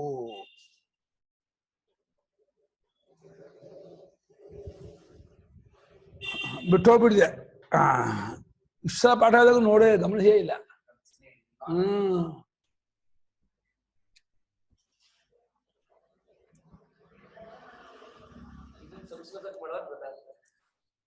ಯಾವ್ದನ್ನ ಇದನ್ನ ಸಂಸ್ಕೃತ ಮಾಡೋದೇ ಇಲ್ಲ ನಾವು. ಅದನ್ನ ಸಂಸ್ಕೃತ ಮಾಡೋದೇ ಆಗತ್ತೆ. ಮತ್ತೆ ಈ ವಾಕ್ಯ ಆಗತ್ತೆ. ಅದನ್ನೇ ಸಂಸ್ಕೃತ ಮಾಡ್ಬೇಕಾ? ಇದನ್ನ ಕನ್ನಡ ಸಂಸ್ಕೃತ ಮಾಡ್ತಾ ಇಲ್ಲ ನಾನು. ಅನುವಾದ ಸಂಸ್ಕೃತ ಮಾಡ್ತಾ ನೀವು ಮಾಡ್ಕೊಂಡ್ಬಿಡ್ತೀಯ ನೀನು. ಅನುವಾದ ಸಂಸ್ಕೃತ ಮಾಡಿದ್ರೆ ಭಾಷೆ ಬರದೇ ಆಯ್ತಾ? ದಾಟ್ಬಿಟ್ಟದ ಟಿಪ್ಪಣಿನ ಅನುವಾದ ಅನುವಾದ ಯಾವ್ದಕ್ಕೆ ಹೇಳ? ಸಂಸ್ಕೃತಕ್ಕೆ ಅನುವಾದ ಸಂಸ್ಕೃತ ಬರಿಬೇಕು. ಮತ್ತೆ ಇಲ್ಲೇನು ಅದಕ್ಕೆ ಸಂಸ್ಕೃತ ಇದೆಯಲ್ಲ. ಶಂಕರಾಚಾರ್ಯದ ಶಂಕರಾಚಾರ್ಯ ಸಂಸ್ಕೃತ ಕನ್ನಡ ಬರ್ದಿರೋದು. ಸ್ವಾಮಿ ಸ್ವತಃ ಕನ್ನಡ ಬರ್ದಿಲ್ಲ.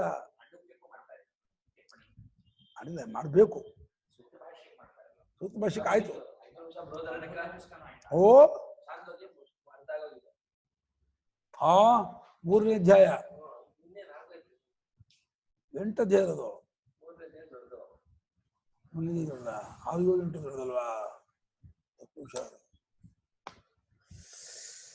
ಹಾ ಸದೈವ ಬ್ರಹ್ಮಾಸ್ಮಿ ಇತಿ ಅಪ್ರಚ್ಯುತೋ ಭವೇದಿತಿ ಆಯ್ತಲ್ಲ. ಶುಚಿವ ಶ್ವಪಾಕೆ ಚ ಸಮಂ ಸರ್ವೇಷು ಭೂತೇಷು ಇತ್ಯಾದಿ ಸ್ಮೃತೇಃ.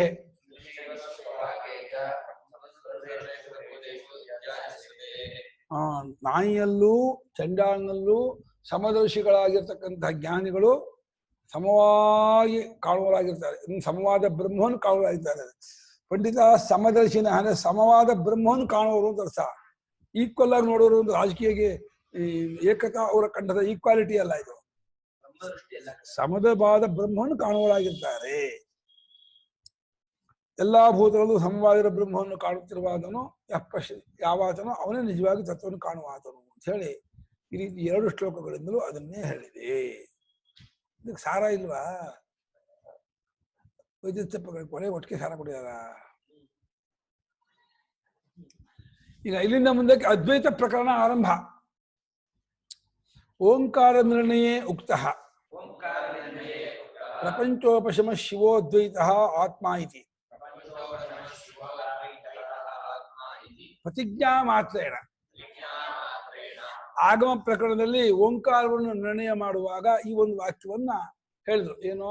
ಆತ್ಮನು ಪ್ರಪಂಚವನ್ನೆಲ್ಲ ಅಡಗಿಸಿಕೊಂಡಿರುವಾತನು ಪ್ರಪಂಚ ಮತ್ತು ಶಿವನು ಮಂಗಳ ಸ್ವರೂಪನು ಮತ್ತು ಅದ್ವೈತ ಸ್ವರೂಪನು ಎರಡೆಂಬುದಿಲ್ಲದವನು ಅಂತೇಳಿ ಈ ರೀತಿಯಾಗಿರ್ತಕ್ಕವನು ಆತ್ಮನು ಎಂಬುದಾಗಿ ಓಂಕಾರವನ್ನು ನಿರ್ಣಯ ಮಾಡುವ ಆಗಮ ಪ್ರಕರಣದಲ್ಲಿ ಇದನ್ನು ಹೇಳಿದ್ದಾಯಿತು. ಅದನ್ನು ಹೇಳಿದ್ದು ಒಂದು ರೀತಿ ಪ್ರತಿಜ್ಞಾ ಮಾತ್ರವಾಗಿ ಹೇಳಿದಂಗೆ ಆಯ್ತು. ಸ್ಟೇಟ್ಮೆಂಟ್ ಅದು ಒಂದು ಇದು. ಹೀಗಾಗಿ ಅದಕ್ಕೆ ಯುಕ್ತಿ ದೃಷ್ಟಾಂತ ಅನುಭವ ಅಲ್ಲಿ ಹೇಳಿಲ್ಲ. ಯುಕ್ತಿ ದೃಷ್ಟಾಂತ ಅನುಭವವನ್ನು ಇಲ್ಲಿ ಹೇಳಬೇಕು ಅಂತ ಅಂದ್ಕೊಂಡು ಅದಕ್ಕಾಗಿ ಅದ್ವೈತ ಪ್ರಕರಣ ಆರಂಭವಾಗ್ತಾ ಇದೆ ಪೀಠಿಗೆ. ಒಟ್ಟಾರೆ ಹೇಳೋದಾದ್ರೆ ಆಗಮ ಪ್ರಕರಣದ್ದೇ ವಿವರಣೆ ಮುಂದೆ 3 ಪ್ರಕರಣವು. ಜ್ಞಾತೆ ದ್ವೈತ ನವಿದ್ಯತೆ ಇತಿ ಚ. ಅದೇ ಆಗಮ ಪ್ರಕರಣದಲ್ಲಿಯೇ ತತ್ವೇ ಜ್ಞಾತೆ ದ್ವೈತ ನವಿದ್ಯತೆ ಅಂದ್ಬಿಟ್ರಿ. ತತ್ವ ಗೊತ್ತಾಗುತ್ತಲೇ ದ್ವೈತವೆಂಬುದು ಇರುವುದೇ ಇಲ್ಲ ಅಂದ್ರಿ. ಇದನ್ನು ಒಪ್ಕೋಬೇಕೋ ಅಥವಾ ನಂಬ್ಕೋಬೇಕೋ ಅಥವಾ ಭಾವನೆ ಮಾಡ್ಬೇಕೋ ಅಂದ್ರೆ ಭಾವನೆಯೂ ಅಲ್ಲ, ಒಪ್ಕೊಳ್ಳೋದು ಅಲ್ಲ, ನಂಬ್ಕೊಳ್ಳೋದು ಅಲ್ಲ. ಇದು ಅನುಭವ. ಒಪ್ಕೊಳ್ಳೋದಲ್ಲೇ ಅನುಭವ ಬರೆದ ಏನೋ ದೊಡ್ಡವ್ರು ಹೇಳ್ತಾರೆ ನಂಬ್ಕೊಳ್ಬೇಕು ಅಂತ. ನಂಬ್ಕೊಳ್ಳೋದು ಉಪಾಸನೆ ಜಾಗದಲ್ಲಿ, ಭಾವನೆ ಉಪಾಸನೆ ಜಾಗದಲ್ಲಿ. ನಂಬ್ಕೊಳ್ಳೋದು ದೊಡ್ಡವ್ರ ವಾಕ್ಯ ಗೌರವ. ಈ ನಂಬ್ಕೊಳ್ಳೋದಾಗ್ಲಿ ಭಾವನೆ ಮಾಡೋದಾಗ್ಲಿ ಒಪ್ಕೊಳ್ಳೋದಾಗ್ಲಿ ಅಲ್ಲ, ಇದು ಅನುಭವ ಪರ್ಯಂತವಾದ ವಾಕ್ಯ ಎಂಬುದಾಗಿ ತಿಳಿಸ್ಕೊಡ್ಬೇಕು ಅಂತ. ಅದಕ್ಕಾಗಿ ಅದ್ವೈತ ಪ್ರಕರಣ ಹೊರಡ್ತಾ ಇದೆ. ತತ್ ದ್ವೈತಾಭಾವಸ್ತು ವೈತಥ್ಯ ಪ್ರಕರಣ ಸ್ವಪ್ನ ಮಾಯಾ ಗಂಧರ್ವ ನಗರಾದಿ ದೃಷ್ಟಾಂತೈ ದೃಶ್ಯತ್ವಾತ್ ಅದೃಶ್ಯತ್ವಾದಿ ಅಂತವತ್ವಾದಿ ಹೇತುಭಿಃ ತರ್ಕೇಣ ಚ ಪ್ರತಿಪಾದಿತಃ. ಅಲ್ಲಿ ಆ ಆಗಮ ಪ್ರಕರಣದಲ್ಲಿ ಜ್ಞಾತೆ ದ್ವೈತ ನೈವಿದ್ಯತೆ ಅಂತ ಅಂದ್ಬಿಟ್ರಲ್ಲ, ಅಲ್ಲಿ ದ್ವೈತ ಅಭಾವ, ದ್ವೈತವಿಲ್ಲ ಎಂಬುದಾದರೂ ಯಾವ ರೀತಿ ನೀವು ಹೇಳಿಲ್ಲ ಅಂತ ಪ್ರೂವ್ ಮಾಡ್ತೀರಾ ಅಂದ್ರೆ ದ್ವೈತ ಪ್ರಕರಣದಲ್ಲಿ ನಾವು ಅಲ್ಲಿ ಸ್ವಪ್ನದಂತೆಯೂ ಸ್ವಪ್ನಮಾನಿ ಯಥಾ ದೃಷ್ಟಿ ಗಂಧರ್ವ ನಗರಂ ಯಥೋ ಅಂತ ಹೇಳಿ ಸ್ವಪ್ನ ದೃಷ್ಟಿ ಅದು ಇದು ಸ್ವಪ್ನಮಾನಿ ಅದು ವೈದ್ಯ ಪ್ರಕರಣ, ಆಗಮ ಪ್ರಕರಣ ಅಲ್ಲ. ಸ್ವಪ್ನಮಾನಿ ಯಥಾ ದೃಷ್ಟಿ ಗಂಧರ್ವ ನಗರಂ ಯಥಾ ವೈತಥ್ಯ ಪ್ರಕರಣ. ಆ ಪ್ರಕರಣದಲ್ಲಿ ಸ್ವಪ್ನದ ಪ್ರಪಂಚವು ಸ್ವಪ್ನದಂತೆಯೂ ಮಾಯೆಯಂತೆಯೂ ಗಂಧರ್ವ ನಗರವೇ ಮುಂತಾದ ದೃಷ್ಟಾಂತಗಳಿಂದ ಅದು ದೃಶ್ಯವಾಗಿರುವುದನ್ನು ಸುಳ್ಳು, ಆದ್ಯಂತವತ್ವ ಉಳ್ಳದನ್ನು ಸುಳ್ಳು, ವಿಕಾರವಾಗೋದನ್ನ ಸುಳ್ಳು. 2:31 ಅಲ್ವಾ?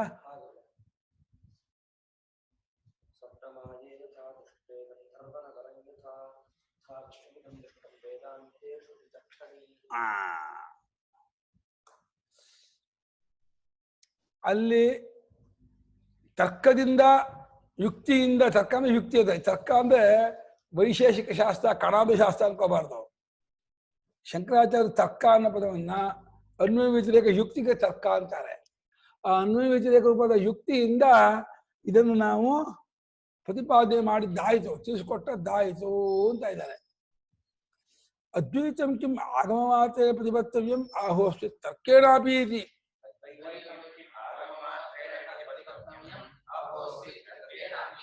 ಇಲ್ಲೇನು ಈ ಅದ್ವೈತ ಸ್ವರೂಪವನ್ನ, ಅದ್ವೈತ ತತ್ವವನ್ನ ಕೇವಲ ಆಗಮಾತೆಯಿಂದ ಒಪ್ಕೊಂಡು ನಂಬ್ಕೊಂಡು ತಿಳ್ಕೋಬೇಕು ಅಂತಿರೋ, ಅದು ಯುಕ್ತಿಯಿಂದಲೂ ಕೂಡ ಅದಕ್ಕೆ ಸಪೋರ್ಟ್ ಇದೆಯಾ? ಯುಕ್ತಿಯಿಂದ ಅದ್ವೈತ ತಿಳ್ಕೊಳಕ್ಕಾಗಲ್ಲ. ಅದ್ವೈತಕ್ಕೆ ಯುಕ್ತಿ ಕೊಟ್ಟು ವಾಕ್ಯದಿಂದಲೇ ಅದ್ವೈತ ತಿಳ್ಕೋಬೇಕು. ಅದ್ವೈತ ತತ್ವ ಗೊತ್ತಾಗೋದು ವಾಕ್ಯದಿಂದ. ಆದ್ರೆ ತತ್ವ ಗೊತ್ತಾಗೋದಕ್ಕೆ ಬೇಕಾದ ಯುಕ್ತಿಯೂ ಉಂಟು. ಕೇವಲ ಅದ್ವೈತವಿದೆ ಅಂತ ನಂಬಿಕೊಂಡು ಒಪ್ಕೊಂಡು ಭಾವನೆ ಮಾಡ್ಕೊಂಡಲ್ಲ, ತರ್ಕದಿಂದಲೂ ಕೂಡ ಅದ್ವೈತತ್ವವನ್ನ ಪ್ರತಿಪಾದನೆ ಮಾಡೋಕ್ಕಾಗತ್ತೆ, ತಿಳಿಸ್ಕೊಳಕ್ಕಾಗತ್ತೆ ಎಂಬುದಾಗಿ ಹೇಳಬೇಕು ಅಂತ ಹೇಳಿ ತರ್ಕೇನಾಪಿ ಜ್ಞಾತಂ ಶಕ್ಯಂ ತ್ಯಾಹ, ತರ್ಕದಿಂದಲೂ ತಿಳ್ಕೊಳಕ್ಕಾಗತ್ತೆ ಎಂಬುದಾಗಿ ನೋಡಿದ್ರೆ ತರ್ಕದಿಂದ ಅದ್ವೈತ ಆಪ್ಷನ್ ಅನ್ಸುತ್ತೆ. ಆಗಮದಿಂದಲೂ ಅದ್ವೈತ ತಿಳ್ಕೊಬಹುದು, ತರ್ಕದಿಂದಲೂ ಅದ್ವೈತ ತಿಳ್ಕೊಬಹುದು ಅಂತ ಹಾಗೆ ಹೇಳ್ತಾ ಇಲ್ಲ. ಆಗಮ ಸಮಧಿಗಮ್ಯವಾದ ಅದ್ವೈತವನ್ನ ತರ್ಕವು ಅದಕ್ಕೆ ಪುಷ್ಟಿ ಕೊಡುತ್ತೆ, ಉಪೋದ್ಬಲಕವಾಗಿದೆ.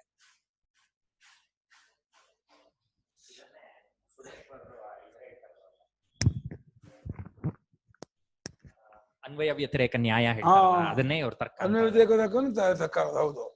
ಪ್ರಕ್ರಿಯೆಗಳನ್ನು ಅನ್ವಯ ವ್ಯತಿರೇಕವನ್ನು ತರ್ಕ ಅಂತಾರೆ. ಅವುಗಳಿಂದಲೂ ಇದನ್ನು ತಿಳ್ಕೋಬಹುದು ಅಂತ. ತತ್ಕಥಂ ಅದ್ವೈತ ಪ್ರಕರಣ, ತತ್ಕಥಮಿತಿ ಅದ್ವೈತ ಪ್ರಕರಣ ಆರಭ್ಯತೆ. ಅದ್ವೈತ ಪ್ರಕರಣ ಆರಭ್ಯತೆ. ಯುಕ್ತಿಯಿಂದಲೂ ಪ್ರಕ್ರಿಯೆಯಿಂದಲೂ ಅದ್ವೈತವನ್ನು ಕಂಡ್ಕೊಳ್ಬಹುದು ಅಂತಂದ್ರೆ ಅದು ಹೆಂಗೆ ಅಂತ ಕೇಳಿದ್ರೆ ಅದನ್ನು ತಿಳಿಸ್ಕೊಳ್ಳೋಕ್ಕೋಸ್ಕರವಾಗಿ ಅದ್ವೈತ ಪ್ರಕರಣ ಆರಂಭವಾಗ್ತಾ ಇದೆ. ಬಹಳ ಹಾರ್ಟ್ ಇದ್ದ ಹಾಗೆ, ಮಾಂಡೂಕ್ಯದ ಹಾರ್ಟ್, ಹೃದಯ ಅದ್ವೈತ ಪ್ರಕರಣ. ಆಗಮ ಪ್ರಕರಣದಲ್ಲಿ ಹೇಳಿದ್ದಾರೆ, ಎಲ್ಲವೂ ಮುಖ್ಯವಾದ ಪ್ರತಿಜ್ಞಾ ಮಾತ್ರ ಹೇಳಿದ್ದಾರೆ. ಅದೇ ನಮ್ಮಂಥ ಮಂದ ಮಧ್ಯಮಾಧಿಕಾರಿಗಳಿಗೆ ಯುಕ್ತಿ ಕೊಟ್ಟು ಹೇಳಿರೋದ್ರಿಂದ ನಿಮಗೆ ಬಹಳ ಉಪಯುಕ್ತವಾದಂತಹ ಭಾಗ ಇದು. ಮನನಕ್ಕೆ ಅನುಸಂಧಾನಕ್ಕೆ ಒಳ್ಳೆ ವಿಚಾರವನ್ನು ಒದಗಿಸಿಕೊಟ್ಟಿದ್ದಾರೆ. ಅದ್ವೈತ ಪ್ರಕರಣ ಸರ್ವದಾ ಈ ಅದ್ವೈತ ಪ್ರಕರಣದ 48 ಶ್ಲೋಕಗಳನ್ನ ಅರ್ಥಾನುಸಂಧಾನ ಪೂರ್ವಕವಾಗಿ ಮನನ ಮಾಡ್ತಾ ಇದು ಬಿಟ್ರೆ ಬೇಡಬೇಡ ಅಂದ್ರೆ ಜ್ಞಾನ ಆಗುತ್ತೆ. ಬೇಡಬೇಡ ಅಂತೀಯಾ?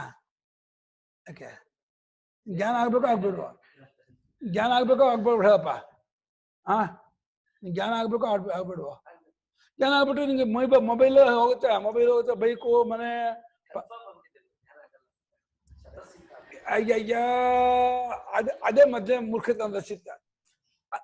ನೋಷ್ಟಂ ನರಸಮಾಗದಂತಾರೆ, ಮಣ್ಣೆಂಟೇನ್ ಬೈತಾರೆ ಆಗಲ್ಲ ಅಂದ್ರೆ.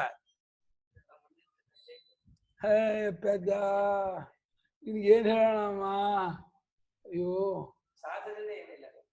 ಸಾಧನೆ ಏನ್ ಸಾಧನೆ ಚಿಂತೆ ಮಾಡಿದ್ರೆ ಬೇರೆ ಇನ್ನೇನು ಸಾಧನೆ ಮಾಡೋದಾಗಿಲ್ಲ. ಇನ್ನೇನು ಸಾಧನೆ ಮಾಡೋದ? ಕಾಡ್ಕೋಬೇಕಾ ಮತ್ತೆ ಕಬ್ಬಿ ನಂಬ್ಕೊಂಡು ಓಡಾಡ್ಬೇಕಾ? ದಾಟ್ಕೊಂಡ್ರೆ ಯಾವಾಗಲೂ ಆತ್ಮಚಿಂತೆ ಮಾಡ್ತಿದ್ದೆ ಸಾಕು, ಇನ್ನೇನು ಸಾಧನೆ ಮಾಡ್ಬೇಕಾ? ಈ ಆತ್ಮಜ್ಞಾನವೇ ಬೇಕು ತೀವ್ರ ತಹತ ಇದ್ದು ಈ ವಿಚಾರ ಮಾಡ್ತಿದ್ದೆ ಸಾಧನ, ಇನ್ನೇನು ಸಾಧನೆ ಮಾಡ್ಬೇಕಾ? ಚೈತನ್ಯನಿಗೆ ಅಭಿಷೇಕ ಮಾಡಿ ಕಲ್ತೊಳ್ತಾ ಕುತ್ಕೋಬೇಕು ಅನ್ಕೊಂಡಿಯಾ? 11 ಸಾವಿರ ಉದ್ದ ಹೇಳ್ಕೊಂಡು ಕಲ್ ಉಜ್ಜಿ ಕಲ್ಸಳಿ ಏನಾಗಲ್ಲ. ಹಂಗ್ ಮಾಟ ಕೂತ್ಕೋಬೇಡ. ಪೆದ್ದಾಗೆ ಮತ್ ವೇದಾಂತ ಚಿಂತನೆ ಅನುಸಂಧಾನ ಮಾಡು. ಆಸೆ ಬಿಡು ಸಾಕು. ಯಾವ ಆಸೆ? ಲೌಕಿಕ ಆಸೆ ಅಂದ್ರೆ ಬೈಕು, ಮೊಬೈಲು, ಅದೇನೋ ಕಟ್ಟಬೇಕು ಅಂದ್ಕೊಂಡಿದ್ದಾರೆ. ಅದೆಲ್ಲ ಬಿಟ್ಟು ಆತ್ಮ ತಿಳ್ಕೊಬೇಕು ಇಟ್ಕೊಳ್ಳಿ. ಅದ್ಯಾಕೆ ಗೊತ್ತಾಗಲ್ಲ ತೋರಿಸ್ತೀನಿ. ಗೊತ್ತಾಗಿ ಆಗುತ್ತೆ. ಇದೇ ಬೇಕು ಅನ್ಬೇಕು.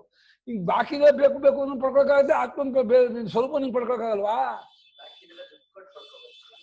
ದುಡ್ಡು ಕೊಡೋದ್ರೆ ಇನ್ನೂ ಈಸಿ ಸಿಗುತ್ತೆ. ನೀನಾಗಿದೆಯಲ್ಲ,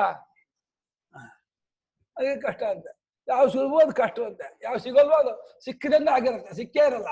ಸಿಕ್ತು ಅಂದ್ಕೊಳ್ತಾನೆ. ಕಲ್ಪನೆ, ದುಡ್ಡು ಕಲ್ಪನೆ, ಅದನ್ನ ಕೊಟ್ಟೆಂದು ಕಲ್ಪನೆ, ಅದನ್ನ ಪಡ್ಕೊಂಡ್ರೆ ನನ್ನ ಮೂನೇ ಕಲ್ಪನೆ. ಇದು ಯಾವ ಸುಲಭ ಅಂತೆ. ಇದು ಸಿಗಬೇಕಾಗಿಲ್ಲ, ಪಡಿಬೇಕಾಗಿಲ್ಲ, ಸಿಕ್ಕಾಗ ಆಗಿರೋದು. ಇದು ಸಿಗಲ್ವಂತೆ. ಅಯ್ಯೋ ಏನ್ ಹೇಳಪ್ಪ ದರ್ಶನಕ್ಕೆ ಪರಮಾವಧಿಗೆ. ಉಪಾಸನಾಶ್ರಿತೋ ಧರ್ಮೋ ಜಾತೆ ಬ್ರಹ್ಮಣಿ ವರ್ತತೆ. ಉಪಾಸನಾಶ್ರಿತೋ ಧರ್ಮೋ ಜಾತೆ ಬ್ರಹ್ಮಣಿ ವರ್ತತೆ. ಪ್ರಾಗುತ್ಪತ್ತೇರಜಂ ಸರ್ವಂ ತೇನಾಸೋ ಕೃಪಣ ಸ್ಮೃತಃ. ಪ್ರಾಗುತ್ಪತ್ತೇರಜಂ ಸರ್ವಂ ತೇನಾಸೋ ಕೃಪಣ ಸ್ಮೃತಃ. ಉಪಾಸನಾಶ್ರಿತೋ ಧರ್ಮೋ ಜಾತೆ ಬ್ರಹ್ಮಣಿ ವರ್ತತೆ. ಪ್ರಾಗುತ್ಪತ್ತೇರಜಂ ಸರ್ವಂ ತೇನಾಸೋ ಕೃಪಣ ಸ್ಮೃತಃ. ಉಪಾಸನಾಶ್ರಿತಃ ಧರ್ಮಃ ಜಾತೆ ಬ್ರಹ್ಮಣಿ ವರ್ತತೆ. ಪ್ರಾಗ್ ಉತ್ಪತ್ತೇಃ ಅಜಂ ಸರ್ವಂ ತೇನ ಅಸೌ ಕೃಪಣಃ ಸ್ಮೃತಃ. ಉತ್ಪತ್ತೇ ಪ್ರಾಕ್ ಇದಂ ಸರ್ವಂ ಅಜಂ. ಉತ್ಪತ್ತ್ಯನಂತರಂತೂ ಧರ್ಮ ಜೀವ. ಉಪಾಸನೆಯನ್ನು ಆಶ್ರಯಿಸಿಕೊಂಡವನೇನೋ ಅದನ್ನ ನೆಲೆಯಾಗಿಟ್ಕೊಂಡು ಅದನ್ನ ಅಧೀನ ಮಾಡಿ ಉಪಾಸನೆಗೆ ನಾನು ಏನು ಗೆದ್ಕೋಬೇಕು ಅಂತ ಹೇಳಿ ಉಪಾಸನೆಯನ್ನು ಅವಲಂಬನೆಯಾಗಿಟ್ಕೊಂಡಂತಹ ಧರ್ಮ ಅಂದ್ರೆ ಏನು ಹೇಳೋ? ಜೀವ ಅಂತ ಧರ್ಮ ಅಂದ್ರೆ. ಈ ಶ್ಲೋಕದಲ್ಲಿ ಧರ್ಮ ಅಂದ್ರೆ ಏನೋ ಅಲ್ಲ. ಧರ್ಮ ಶಬ್ದಕ್ಕೆ ಜೀವ ಅಂತ ಎಲ್ಲೆಲ್ಲೂ ಅರ್ಥ ಇದೆಯಾ? ಏವಂ ಧರ್ಮಾನ್ ಬೃಹತ್ ಪಶ್ಯಂತಾನೇವಾನು ವಿಧಾವತಿ ಇಲ್ವಾ? ಎಲ್ಲೇ ಕಾಠೋಪನಿಷತ್ತು ಕೊಡೋ ಯಶೋದಕಂ ದುರ್ಗೆ ವೃಷ್ಟಂ ಪರ್ವತೇಶು ವಿಧಾವತಿ ಏವಂ ಧರ್ಮಾನ್ ಪೃಥಕ್ ಪಶ್ಯಂತಾನೇವಾನು ವಿಧಾವತಿ. ಕಠೋಪನಿಷತ್ತಲ್ಲಿ ಜೀವನಿಗೆ ಧರ್ಮ ಅನ್ನೋ ಪದವನ್ನ ಪ್ರಯೋಗ ಮಾಡಿದೆ. ಬರ್ಕೊಂಡ್ಬಿಡ್ತಾನೆ ಅವಾಗ ಕಠದಲ್ಲಿ ಧರ್ಮ ಶಬ್ದ ಇದೆ ಜೀವಕ್ಕೆಲ್ಲ ಬರ್ಕೊಳ್ಳುವ. ಧರ್ಮ ಜೀವ ಬರ್ಕೋ. ಜೀವಂತ ಹಲ್ಕೊಳಕ್ ಅದ ಆಧಾರ ಕಠೋಪನಿಷತ್ತು ಪ್ರೂಫ್ ಇದೆ.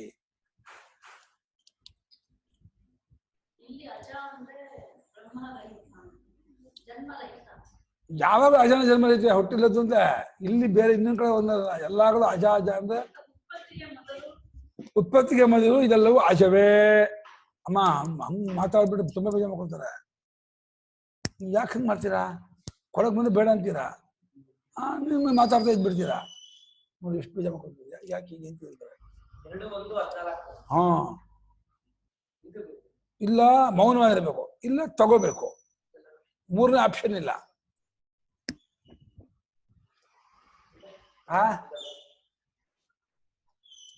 ಅಂಗುಷ್ಟ ಮಾತ್ರವ ಯಾಚೋದು, ಹೌದು ಕರೆಕ್ಟ್. ಏನ್ ಮಾಡಿದ್ರು ಸೂಪರ್ ನೋಡು, ಜ್ಞಾನ ಆಗಲ್ಲ ಅಂತಾನೆ, ಇಷ್ಟು ಬೇಗ ತೆಗಿತಾನೆ ಎಲ್ಲಾನು. ಜ್ಞಾನ ಆಗೋದಿನ ಹತ್ರ ಬಂದಂಗ ಅಲ್ವಾ, ಇಷ್ಟೆಲ್ಲ ತೆಗೆದ್ಮೇಲೆ ಜ್ಞಾನ ಆಗದೆ ಇರುತ್ತಾ? ಎಲ್ಲ ಆಗತ್ತೆ. ಆಗಲ್ಲ ಆಗಲ್ಲ ಅಂದ್ರೆ ಆಗಲ್ಲ ಅಷ್ಟೇ, ಆಗತ್ತೆ ಆಗತ್ತೆ ಅಂದ್ರೆ ಆಗತ್ತೆ. ಏನೇ ಆಗಲಿ ಆಗತ್ತೆ ಅಂತಿದ್ದವನಿಗೆ ಎಲ್ಲವೂ ಆಗತ್ತೆ, ಆಗಲ್ಲ ಅನ್ನೋನಿಗೆ ಏನೂ ಆಗಲ್ಲ ಅಷ್ಟೇ. ಆ ಕಾನ್ಫಿಡೆನ್ಸ್ ಇರಬೇಕು. ಹೀಗೆ ಉಪಾಸನೆಯನ್ನು ಆಶ್ರಯಿಸಿಕೊಂಡಂತಹ ಜೀವ ಏನಾಗಿರ್ತಾನೆ ಗೊತ್ತಾ, ನನಗೆ ಜಾತ ಬ್ರಹ್ಮದಲ್ಲಿದ್ದೀನಿ ಅಂತಾನೆ. ಅಂದ್ರೆ ಬ್ರಹ್ಮವು ಹುಟ್ಟುಬಿಟ್ಟಿದೆ. ಯಾವ ರೀತಿಯಿಂದ? ಪ್ರಪಂಚಾಕಾರವಾಗಿ ಬ್ರಹ್ಮ ಹುಟ್ಟುಬಿಟ್ಟಿದೆ, ಹಿರಣ್ಯಗರ್ಭಾದಿ ರೂಪದಿಂದ ಹುಟ್ಟಿದೆ. ನಾನು ಕೂಡ ಜಾತ ಬ್ರಹ್ಮನ ಆಶ್ರಯಿಸ್ಕೊಂಡವನಾಗಿದ್ದೀನಿ. ನಾನು ಉಪಾಸನೆ ಮಾಡಿ ಮಾಡಿ ಮಾಡಿ ಇಲ್ಲಿಂದ ಹೋಗಿ ಬ್ರಹ್ಮನ್ ಪಡ್ಕೊಳ್ತೀನಿ ಅಂತ ಅನ್ಕೊಳ್ತಾನೆ. ತೇನಾಸು ಕೃಪಣ. ಅದನ್ನ ಅವನು ಧೀರ. ಅಯ್ಯೋ ಪಾಪ, ಅವನಿಗೆ ಏನು ಗೊತ್ತಿಲ್ಲ ಕಣ್ರಿ, ಏನ್ ಹೇಳೋಣ, ಹುಟ್ಬಿಟ್ಟಿದೀನಿ, ಜಗತ್ ಹುಟ್ಟಿದೆ, ಬ್ರಹ್ಮ ಹುಟ್ಟಿದೆ ಅನ್ಕೊಂಡಿದ್ದಾನೆ. ಅವನು ತತ್ವ ಗೊತ್ತಿಲ್ಲ, ಪರಮಾರ್ಥ ಗೊತ್ತಿಲ್ಲ. ಅಯ್ಯೋ ಭಾಗ್ಯಾಚಾರವೇ. ಕೃಪಣ ಅಂದ್ಬಿಟ್ರು. ಕೃಪಣ ನಾಮ ದೀನಃ ಅಲ್ಪಃ. ಉತ್ಪತ್ತಿಗೆ ಮುಂಚೆ ಒಪ್ಕೊಂಡ, ಉತ್ಪತ್ತಿಗೆ ಮುಂಚೆ ಅಜಂ ಸರ್ವಮಂದ, ಉತ್ಪತ್ತಿಗೆ ಮುಂಚೆ ಇದೆಲ್ಲವೂ ಅಜವಾದ ಬ್ರಹ್ಮವೇ. ಈಗ ಉತ್ಪತ್ತಿ ಆಗ್ಬಿಟ್ಟಿದೆ ಅಂತೆ, ಹುಟ್ಟು ಬಿಟ್ಟಿದೆ ಅಂತ ಅನ್ಕೊಂಡ್ಬಿಟ್ಟ. ಹುಟ್ಟಿಬಿಟ್ಟು ನಾನು ಹುಟ್ಟಿ, ಪ್ರಪಂಚವು ಹುಟ್ಟಿ, ಎಲ್ಲವೂ ಇರೋದ್ರಿಂದ ಈಗ ನಾನು ಗಂಧದ ಕೊರಡನ್ನ ತೇದು ತೇದು ತೇದು ಸವಿಸುವ ಹಾಗೇನೆ ನನ್ನನ್ನು ಬ್ರಹ್ಮಭಾವನ ಉಜ್ಜಿ ಉಜ್ಜಿ ಉಜ್ಜಿ ಉಜ್ಜಿ ಉಜ್ಜಿ ನನ್ನ ಜೀವಭಾವವನ್ನ ಕರಗಿಸ್ಕೊಂಡು ಬ್ರಹ್ಮಭಾವದಿಂದ ತಯಾರಾದವನಾಗಿ ಅಲ್ಲಿ ಬ್ರಹ್ಮಲೋಕಕ್ಕೆ ಹೋಗಿ ಅಲ್ಲಿ ಡೈ ಹೊಡೆದು, ಬ್ರಹ್ಮಲೋಕಕ್ಕೆ ಡೈ ಹೊಡೆದು ಅಲ್ಲಿ ಬ್ರಹ್ಮಾಕಾರವಾಗಿ ಎದ್ಕೊಂಡು ತೋರ್ಕೋಬೇಕು ಅಂತ. ಪಾಪ ಇವ್ರಿಗೆ ಏನು ಗೊತ್ತಿಲ್ಲ ಕಂಡಿದ್ರು. ಅಂತ ದಹರೋಪಾಸಕರು, ವೈಶ್ವಾನರೋಪಾಸಕರು, ಪ್ರಾಣೋಪಾಸಕರನ್ನ ಗೋಡಪಾದರು. ಪಾಪ ಅವನಿಗೆ ಏನು ಗೊತ್ತಿಲ್ಲ ಕಣ್ರಿ, ದಡ್ಡ, ಏನು ಹೇಳೋಣ, ಅವನು ಬ್ರಹ್ಮದಿದ್ದೀನಿ ಅನ್ಕೊಂಡಿದ್ದಾನೆ. ಬೈತಾ ಇದ್ದಾರೆ. ಇನ್ನು ಕರ್ಮ ಮಾಡುವವರನ್ನು, ಇನ್ನು ಲೋಕದವರನ್ನು ಏನಂತಾರೋ ಗೊತ್ತಿಲ್ಲ. ಅಗ್ನಿಹೋತ್ರ ಕರ್ಮ ಮಾಡುವವನ್ನ ಏನಂತಿದ್ರು. ಅಂತ ಬ್ರಹ್ಮೋಪಾಸಕರನ್ನ ಏನು ಗೊತ್ತಿಲ್ಲ, ಕೃಪಣ, ದೀನ, ಅಲ್ಪ ಅಂತ ಇದ್ದಾರೆ. ಯಾವ ಲೆವೆಲ್ ಇದ್ದಾರೆ ಯೋಚನೆ ಮಾಡ್ಕೋ. ಗೌಡಪಾದರು ಯಾವ ಲೆವೆಲ್ ಮಾತಾಡ್ತಿದ್ದಾರೆ ಅವರು. ಉಪಾಸ್ಯ ಉಪಾಸನಾದಿ ಭೇದ ಜಾತಂ ಸರ್ವಂ ವಿತಥಂ. ಉಪಾಸ್ಯ ಉಪಾಸನಾದಿ ಭೇದ ಜಾತಂ ಸರ್ವಂ ವಿತಥಂ. ಕೇವಲಶ್ಚ ಆತ್ಮ ಅದ್ವಯಃ ಪರಮಾರ್ಥಃ. ಕೇವಲಶ್ಚ ಆತ್ಮ ಅದ್ವಯಃ ಪರಮಾರ್ಥಃ. ಇತಿ ಸ್ಥಿತಂ ಅತೀತೆ ಪ್ರಕರಣೇ. ಸ್ಥಿತಂ ಅತೀತೆ ಪ್ರಕರಣೇ. ವೈತಚ್ಚ ಪ್ರಕರಣೇ ಇತ್ಯರ್ಥಃ. ಅತೀತೆ ಅತೀತಂ ಪ್ರಕರಣಂ ನಾಮ ಪ್ರಕರಣ ತಸ್ಮಿನ್. ಉಪಾಸ್ಯ ಉಪಾಸನ. ಅಹಂ ಉಪಾಸಕಃ. ಉಪಾಸನ ನಾಮ ಕಾಚನ ಕ್ರಿಯಾ, ಉಪಾಸ್ಯ ನಾಮ ದೇವತಾ. ಉಪಾಸ್ಯ ಉಪಾಸನ ಆದಿನೇ ಉಪಾಸಕ. ಈ ಭೇದ ಸಮೂಹವೆಲ್ಲವೂ ವಿತಥ, ಹಾಗಿಲ್ಲದ್ದು, ಕಲ್ಪನಾ ಮಾತ್ರ, ತೋರಿಕೆ ಮಾತ್ರ, ಭ್ರಾಂತಿ ಮಾತ್ರ. ಅದು ನಿಜವಾಗಿರೋದು ಕೇವಲನಾದ ಶುದ್ಧನಾದ ಅಸಂಗನಾದ ಆತ್ಮನೊಬ್ಬನೇ ಇರ್ತಕ್ಕವನು, ಅವನ ಅದ್ವಯನು, ಅವನೇ ಪರಮಾರ್ಥ. ಅದೊಂದೇ ಇರ್ತಕ್ಕದ್ದು.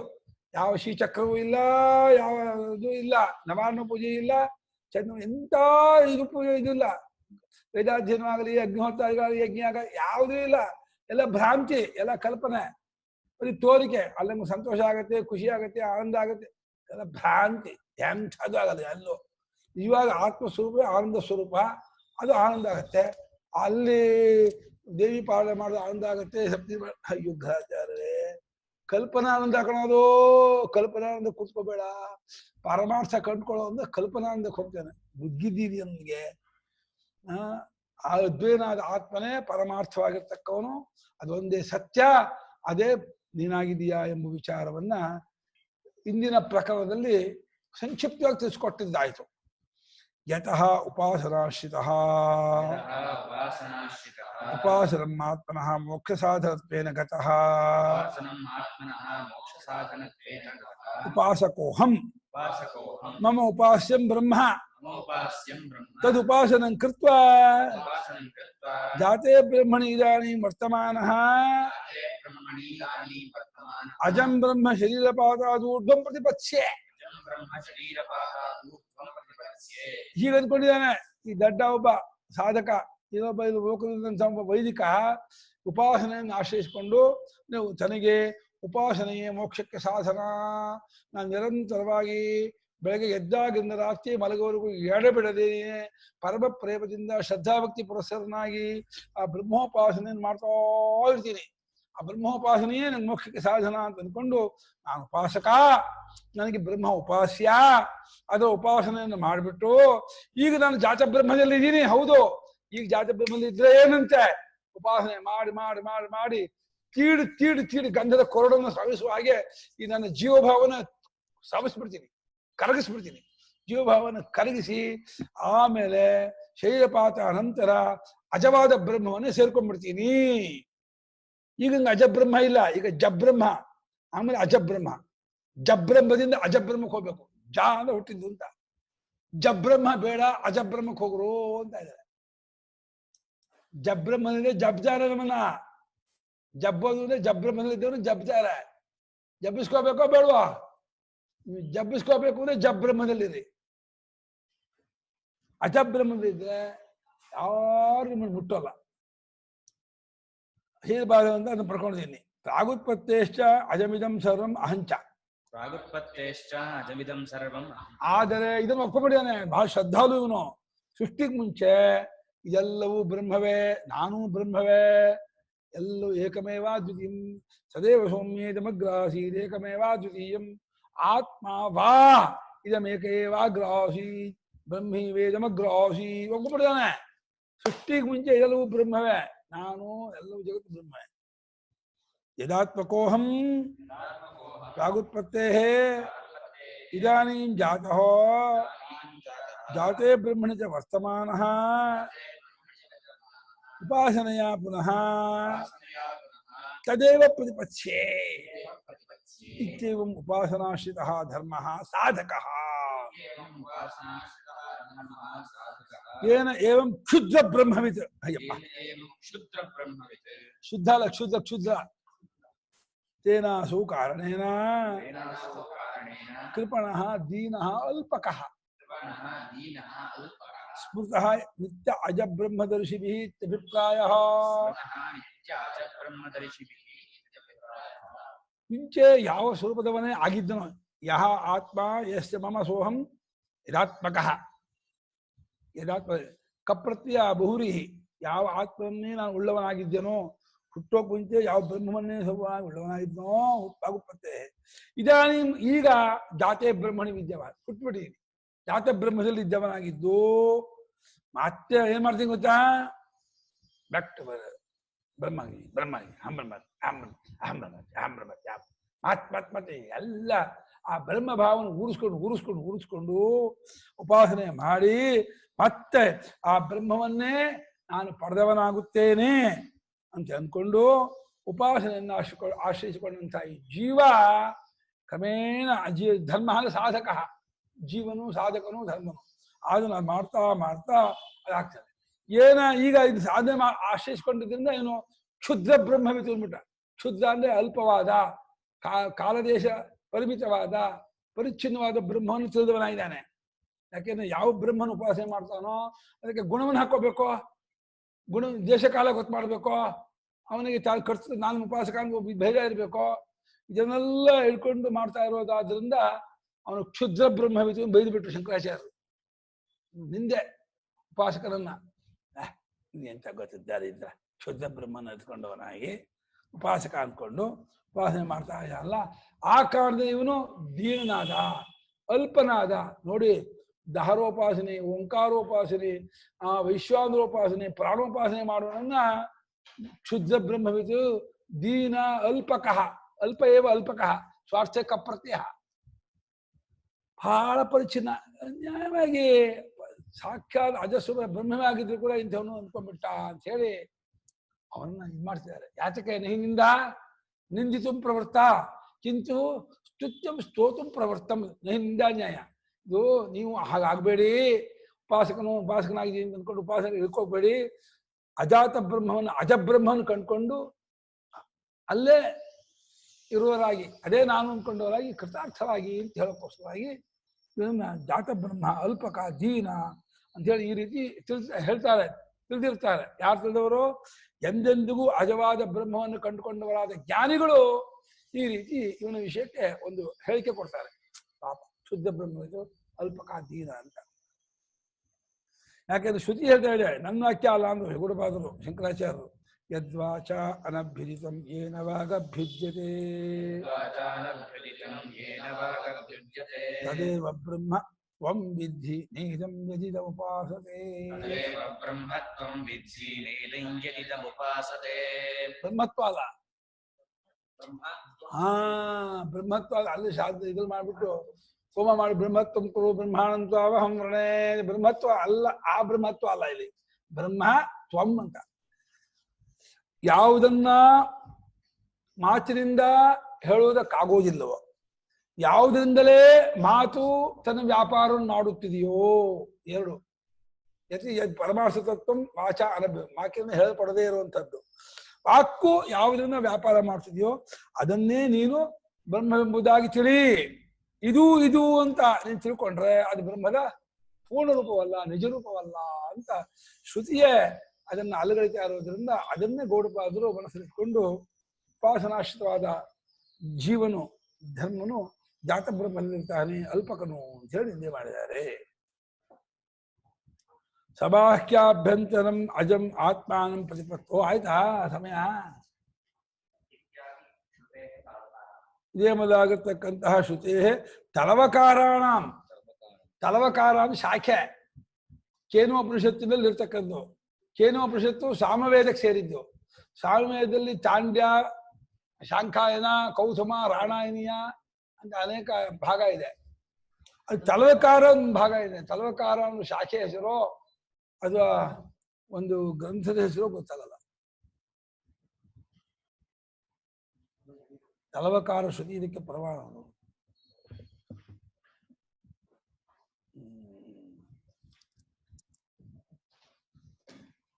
ಪ್ರಶ್ನೆ ಇದೆಯಾ? ಪ್ರಶ್ನಾತೀತರ ಅಮ್ಮ ಬರ್ತೀರಾ ಇವತ್ತು ಆಶ್ರಮಕ್ಕೆ? ನೀವು ಬ್ರಹ್ಮನ ಲೈಕ್ಯ ಅದ ಅಂತಾನೆ ಹೇಳ್ತೀವಿ ಅಂತ ಇಟ್ಕೊಳ್ಳಿ. ಅದು ಯಾವಾಗ್ಲಾರೋ ಭ್ರಷ್ಟ ಆಗ್ಬೋದು. ಹೆಂಗೆ? ಉಪಾಸನ ಇಲ್ದೆ. ವೇದಾಂತಕ ಚಿಂತಕರಲ್ಲೂ ಉಪಾಸನ ಅಡಗಿಲ್ದೆ ಇದ್ರೆ ಅವ್ರು ಹೆಂಗ್ ಸಿದ್ಸತ್ತೆ? ಯಾವಾಗ್ಲಾರೋ ಒಂದ್ಸತಿ ಎಡುತ್ತಾನೆ ಇರ್ತಾರೆ. ಇಲ್ಲ ಬೇಡವಾದ ಪ್ರಶ್ನೆಗಳು ಕೇಳ್ತಾರೆ, ಇಲ್ದೇ ಇರೋ ವಿಚಾರಗಳು ವಿಚಾರ ಮಾಡ್ತಾರೆ, ಇಲ್ಲ ಯಾವ್ದಾರೋ ಒಂದೊಂದು ಇದಕ್ಕೆ ನಿಂತ್ಕೊಂತಾರೆ ಚರ್ಚೆಗಳಿಗೆ. ಅಂದ್ರೆ ನಾನು ಹೇಳ್ತಾ ಇರೋದು ಬರೀ ವೇದಾಂತದ ಉಪಾಸನೆ ಇರೋರ್ಗುನು ಈ ತರ ಬರುತ್ತೆ. ಬದಲು ಉಪಾಸನಾ ಸಹಿತ ವೇದಾಂತ ತಿಳ್ಕೊಂಡ್ರೆ ಅದೇ ಮೇಲೋ ಏನು ಅಲ್ಲ. ನಮ್ಮಂತ ಗೃಹಸ್ಥರಿಗೆ ನಮ್ಮಂತ ಗೃಹಸ್ಥರಿಗೆ ಯಾವ್ದು ಎಟಕದೇ ಇರೋಂಥದ್ದು ಅದು ಕರೆಕ್ಟ್. ಅಧಿಕಾರಿ ತಾರತಮ್ಯದಿಂದ ಉಪಾಸನೆ ಅಲ್ಗಳೆಯೋದಿಲ್ಲ. ಅಧಿಕಾರ ಮಂದ ಮಧ್ಯಮ ಅಧಿಕಾರಿಗೆ ಉಪಾಸನೆ ಬೇಕು. ಉಪಾಸನೆ ಮುಖತೆ ಬರೋದು, ಚಿತ್ತಶುದ್ಧಿ ಆಗೋದು ಒಪ್ಕೊಳ್ತೀವಿ. ಇವು ಗೌಡಪಾದರು ತತ್ವ ಚಿಂತನೆಯಲ್ಲಿ ಮುಳುಗಿರುವಂತಹ ಸಾಧಕನು ಅದನ್ನ ಪ್ರಧಾನವಾಗಿ ಇಟ್ಕೊಂಡು ಅಲ್ಲಿವರೆಗೆ ಬಂದ್ಬಿಟ್ಟಿದ್ದಾನೆ ಇವನು. ಅವನು ಮುಂದೆ ಪಾಠ ಕೊಡ್ತಾ ಇರೋದು ಇವರು. ಈಗ PhD ಪಾಠ ಕೊಡ್ತಾ ಇರೋದು. ಇವಾಗ ಏನಾಗತ್ತೆ, ತತ್ವ ಚಿಂತನೆಯಲ್ಲೇ ಇರೋರ್ಗುನು ಸತ್ವ ರಜ ತೋಮ ಗುಣಗಳಿದ್ದೇ ಇರತ್ತಾ? ಇಲ್ಲ. ಅದೇನ್ ಬದಲಾಯಿಸಲ್ವಾ? ಬರೀ ಸಾತ್ವಿಕಲ್ಲೇ ಇದ್ರೆ ಅವನ್ ಜೀವಂತವಾಗಿರಕ್ ಆಗೋದೇ ಇಲ್ವಲ್ಲ. ಯಾಕಾಗಲ್ಲ? ಯಾಕಿರ ದೇಹ ಧರ್ಮಕ್ಕೆ 3 ಗುಣಗಳು ಬೇಕು ಗುರುಗಳೇ. ದೇಹ ಅಲ್ಲಲ್ಲ ಅವನು. ದೇಹದಲ್ಲೂ 3 ಇರ್ಲಿ. ಅವನು ದೇಹಾತೀತ, ಅವನು ಗುಣಾತೀತ. ಅವನಿಗಂತ ಗುಣ ಬರುತ್ತೆ. ದೇಹಕ್ಕೆ ಏನ್ ಗುಣ ಇದ್ದು ಅವನಿಗೆ ಸಂಬಂಧ ಇಲ್ಲಪ್ಪ. ಅವನು ತನ್ನನ್ನ ದೇಹಾತೀತನೆಂಬುದಾಗಿಯೂ ಬುದ್ಧಿ ಮನಸ್ಸು ಪ್ರಾಣ ಅತೀತರಾಗಿಯೂ ಅದ್ವೈತಾತ್ಮ ಸ್ವರೂಪನೆಂಬುದಾಗಿ ಅನುಸಂಧಾನ ಮಾಡುತ್ತಿರುವ ಮಹಾತ್ಮನಿಗೆ ಉಪಾಸನೆಯೂ ಬೇಡ, ಕರ್ಮವೂ ಬೇಡ, ಯಾವ ಇದು ಬೇಡ, ಸಾಧನೆ ಬೇಡ. ಅದೇ ಸಾಧನೆ. ನಿರಂತರ ಆತ್ಮಸ್ವರೂಪ ಅನುಸಂಧಾನವೇ ಸಾಧನ. ಅದನ್ನೇ ಗೊತ್ತಾ. ಇವಾಗ ಲೆಕ್ಕ ಗೊತ್ತಿದ್ದೆ ಲೆಕ್ಕ ಮಾಡ್ತಾ ಇದ್ದು ಲೆಕ್ಕ ಗೊತ್ತಾಗುತ್ತಾ? ಲೆಕ್ಕ ಗೊತ್ತಿದ್ದೇ ಇದ್ದಾಗ ಜಪ ಮಾಡ್ತಾ ಕೂತ್ಕೊಂಡು ಲೆಕ್ಕ ಗೊತ್ತಾಗತ್ತಾ? ಇವಾಗ ತುಂಬಾ ಒಳ್ಳೆ ತತ್ವಚಿಂತನೆಯಲ್ಲೇ ಇರೋಂತ ಸಾಧಕರುನು, ತತ್ವಚಿಂತನೆಯಲ್ಲಿ ಇರೋಂತ ಸನ್ಯಾಸಿಗಳು ಗುಟ್ಟಾಗೆ ಉಪಾಸನೆ ಇಟ್ಕೊಂಡಿರ್ತಾರೆ. ಇಲ್ಲ ರಾಮನಾಮನೋ, ಇಲ್ಲ ಓಂಕಾರನೋ, ಏನೋ ಒಂದ್ ಮಾಡ್ತಾರೆ. ಮುಂಚೆ ಮಾಡಿರ್ತಾರೆ ಕರೆಕ್ಟು, ಆದ್ರೆ ಈ ಚಿಂತನೆ ಮಾಡುವಾಗ ಬಿಟ್ಬಿಡ್ತಾರೆ ಅದೆಲ್ಲ. ಇವಾಗ 12,000 ಮಾಡ್ಬೇಕು, 15,000 ಮಾಡ್ಬೇಕು, ಏನೋ ಒಂದ್ ಮಾಡ್ತಾನೆ ಇರ್ತಾರೆ. ಮಾಡೋ ಬುದ್ಧಿ ಇದ್ದಾಗ ಕರೆಕ್ಟು, ಆಗ ಆತ್ಮಚಿಂತನೆ ಮಾಡುವಾಗ ಬಿಟ್ಬಿಡ್ತಾರೆ ಕಣ್ರೆ. ಆತ್ಮಚಿಂತನೆ ಲೆವೆಲ್ ಏರಿದವರಾದಾಗ ಅದೆಲ್ಲ ಅವ್ರಿಗೆ ಬೇಕಾಗಿರಲ್ಲ. ನೀವು ಆ ಲೆವೆಲ್ ಏರ್ದೇ ಇದ್ದಾಗ ನೀವು ಹೇಳಿ ಕರೆಕ್ಟು. ಸಾಧಕರಿಗೆ ಬೇಕು, ನೀವು ಹೇಳ್ದಂಗೆ ಸಾಧಕರು ಮಂದ ಮಧ್ಯಮಾಧಿಕಾರಿಗಳಿಗೆ ಉಪಾಸನೆ ಬೇಕು, ಕರ್ಮಯೋಗ ಬೇಕು, ಭಕ್ತಿ ಬೇಕು, ಪೂಜೆ ಬೇಕು, ಎಲ್ಲವೂ ಬೇಕು. ಯಾವುದನ್ನು ಅಲ್ಲದೆ ಬರಲ್ಲ. ನೀವು ಹೇಳ್ತಿರೋದು ಹೈಯೆಸ್ಟ್ ಮೇಲ್ ಲೆವೆಲ್ ಇದ್ಕೊಂಡು ತತ್ವಚಿಂತನೆ ಮಾಡ್ತಾ ಇರುವಂತಹ ಧ್ಯಾನ ಯೋಗಿಯು ಅವನು ಅದರಲ್ಲೇ ಇದ್ದು ಬಿಟ್ಟು ಅದಕ್ಕಾಗಿ ಸನ್ಯಾಸ ಮಾಡಿದವನು. ಸನ್ಯಾಸ ಅಂದ್ರೆ ಕರ್ಮ, ಉಪಾಸನೆ, ಇಹಲೋಕ ಪರಲೋಕ ಎಲ್ಲಾ ಸುಖವನ್ನು ಎಲ್ಲಾ ಸಾಧನೆಯನ್ನು ಬಿಟ್ಟು ಆತ್ಮಚಿಂತನೆಗಾಗಿ ಮುಳುಗಿರುವಂಥವನಿಗೆ ಮತ್ತೆ ಉಪಾಸನೆ ಅಂಟಿಸ್ತೀನಿ, ಕರ್ಮ ಅಂಟಿಸ್ತೀನಿ ಅಂದ್ರೆ ಮತ್ತೆ ಜಾರ್ ಬಿಡ್ತಾನೆ ಅವನು, ಯೋಗ ಭ್ರಷ್ಟ ಆಗ್ತಾನೆ ಅವನು. ಭ್ರಷ್ಟನ ಮಾಡ್ಬಾರ್ದು. ಅಲ್ಲಿ ಹೋಗಿದ್ಮೇಲೆ ಇಲ್ಲ. ಇನ್ನು ನೀನು ಹೇಳ್ದಂಗೆ ನಿಜ, ನಮ್ಮಂಥ ಸಾಧಕರಿಗೆ ಬೇಕು. ನಾವುಗಳೆಲ್ಲ ಇನ್ನೂ LKG UKG ಲೆವೆಲ್ ಇರೋದ್ರಿಂದ ನಮಗೆ ವಿಷ್ಣು ಸಾಮನೂ ಬೇಕು, ರಾಮನಾಮ ಜಪ ಬೇಕು, ಭಜನೆ ಬೇಕು, ಎಲ್ಲ ಸುರಾರ್ಚನೆ, ದೇವತಾ ಆರಾಧನೆ ಎಲ್ಲ ಬೇಕು. ನಮಗೆ ಯಾವುದು ನಾಲ್ಗೊತ್ತಿಲ್ಲ. ಗೌಡಪಾದರ ದೃಷ್ಟಿಯಲ್ಲಿ ಅವರು ನಿರಂತರ ಆತ್ಮಸ್ವರೂಪ ಅನುಸಂಧಾನ ಮಾಡ್ತಿರುವ ಮಹಾತ್ಮ ಧ್ಯಾನಯೋಗಿ ಇದಲ್ಲ, ಅವನಿಗೆ ಧ್ಯಾನ ಯೋಗ ಪರೋ ನಿತ್ಯಂ ಅಂತ ಒಂದು ವಾಕ್ಯ ಇದೆ ಗೀತೆಯಲ್ಲಿ. ಅದು ಶಂಕರಾಚಾರ್ಯ ಬರೀತಾರೆ, ಆ ನಿತ್ಯಂ ಗ್ರಹಣಂ ಜಪತಪಾದಿ ಅನ್ಯ ಕರ್ತವ್ಯ ಅಭಾವ ಪ್ರದರ್ಶನಾರ್ಥಂ ಅಂದ್ರು. ಧ್ಯಾನ ಯೋಗ ಪರೋ ನಿತ್ಯಂ, ನಿತ್ಯ ಶಬ್ದ ಯಾಕೆ ಹಾಕಿದ್ರು ಅಂದ್ರೆ ಅವನು ಮತ್ತೆ ಜಪ ತಪ ಮುಂತಾದಗಳನ್ನು ಮಾಡ್ತೀನಿ, ಪೂಜೆ ಪುನಸ್ಕಾರ ಮಾಡ್ತೀನಿ ಅಂದ್ರೆ ಜಾರ್ದ ಅವನು ಹಿಂದಕ್ಕೆ ಬಂದ್ಬಿಟ್ಟ.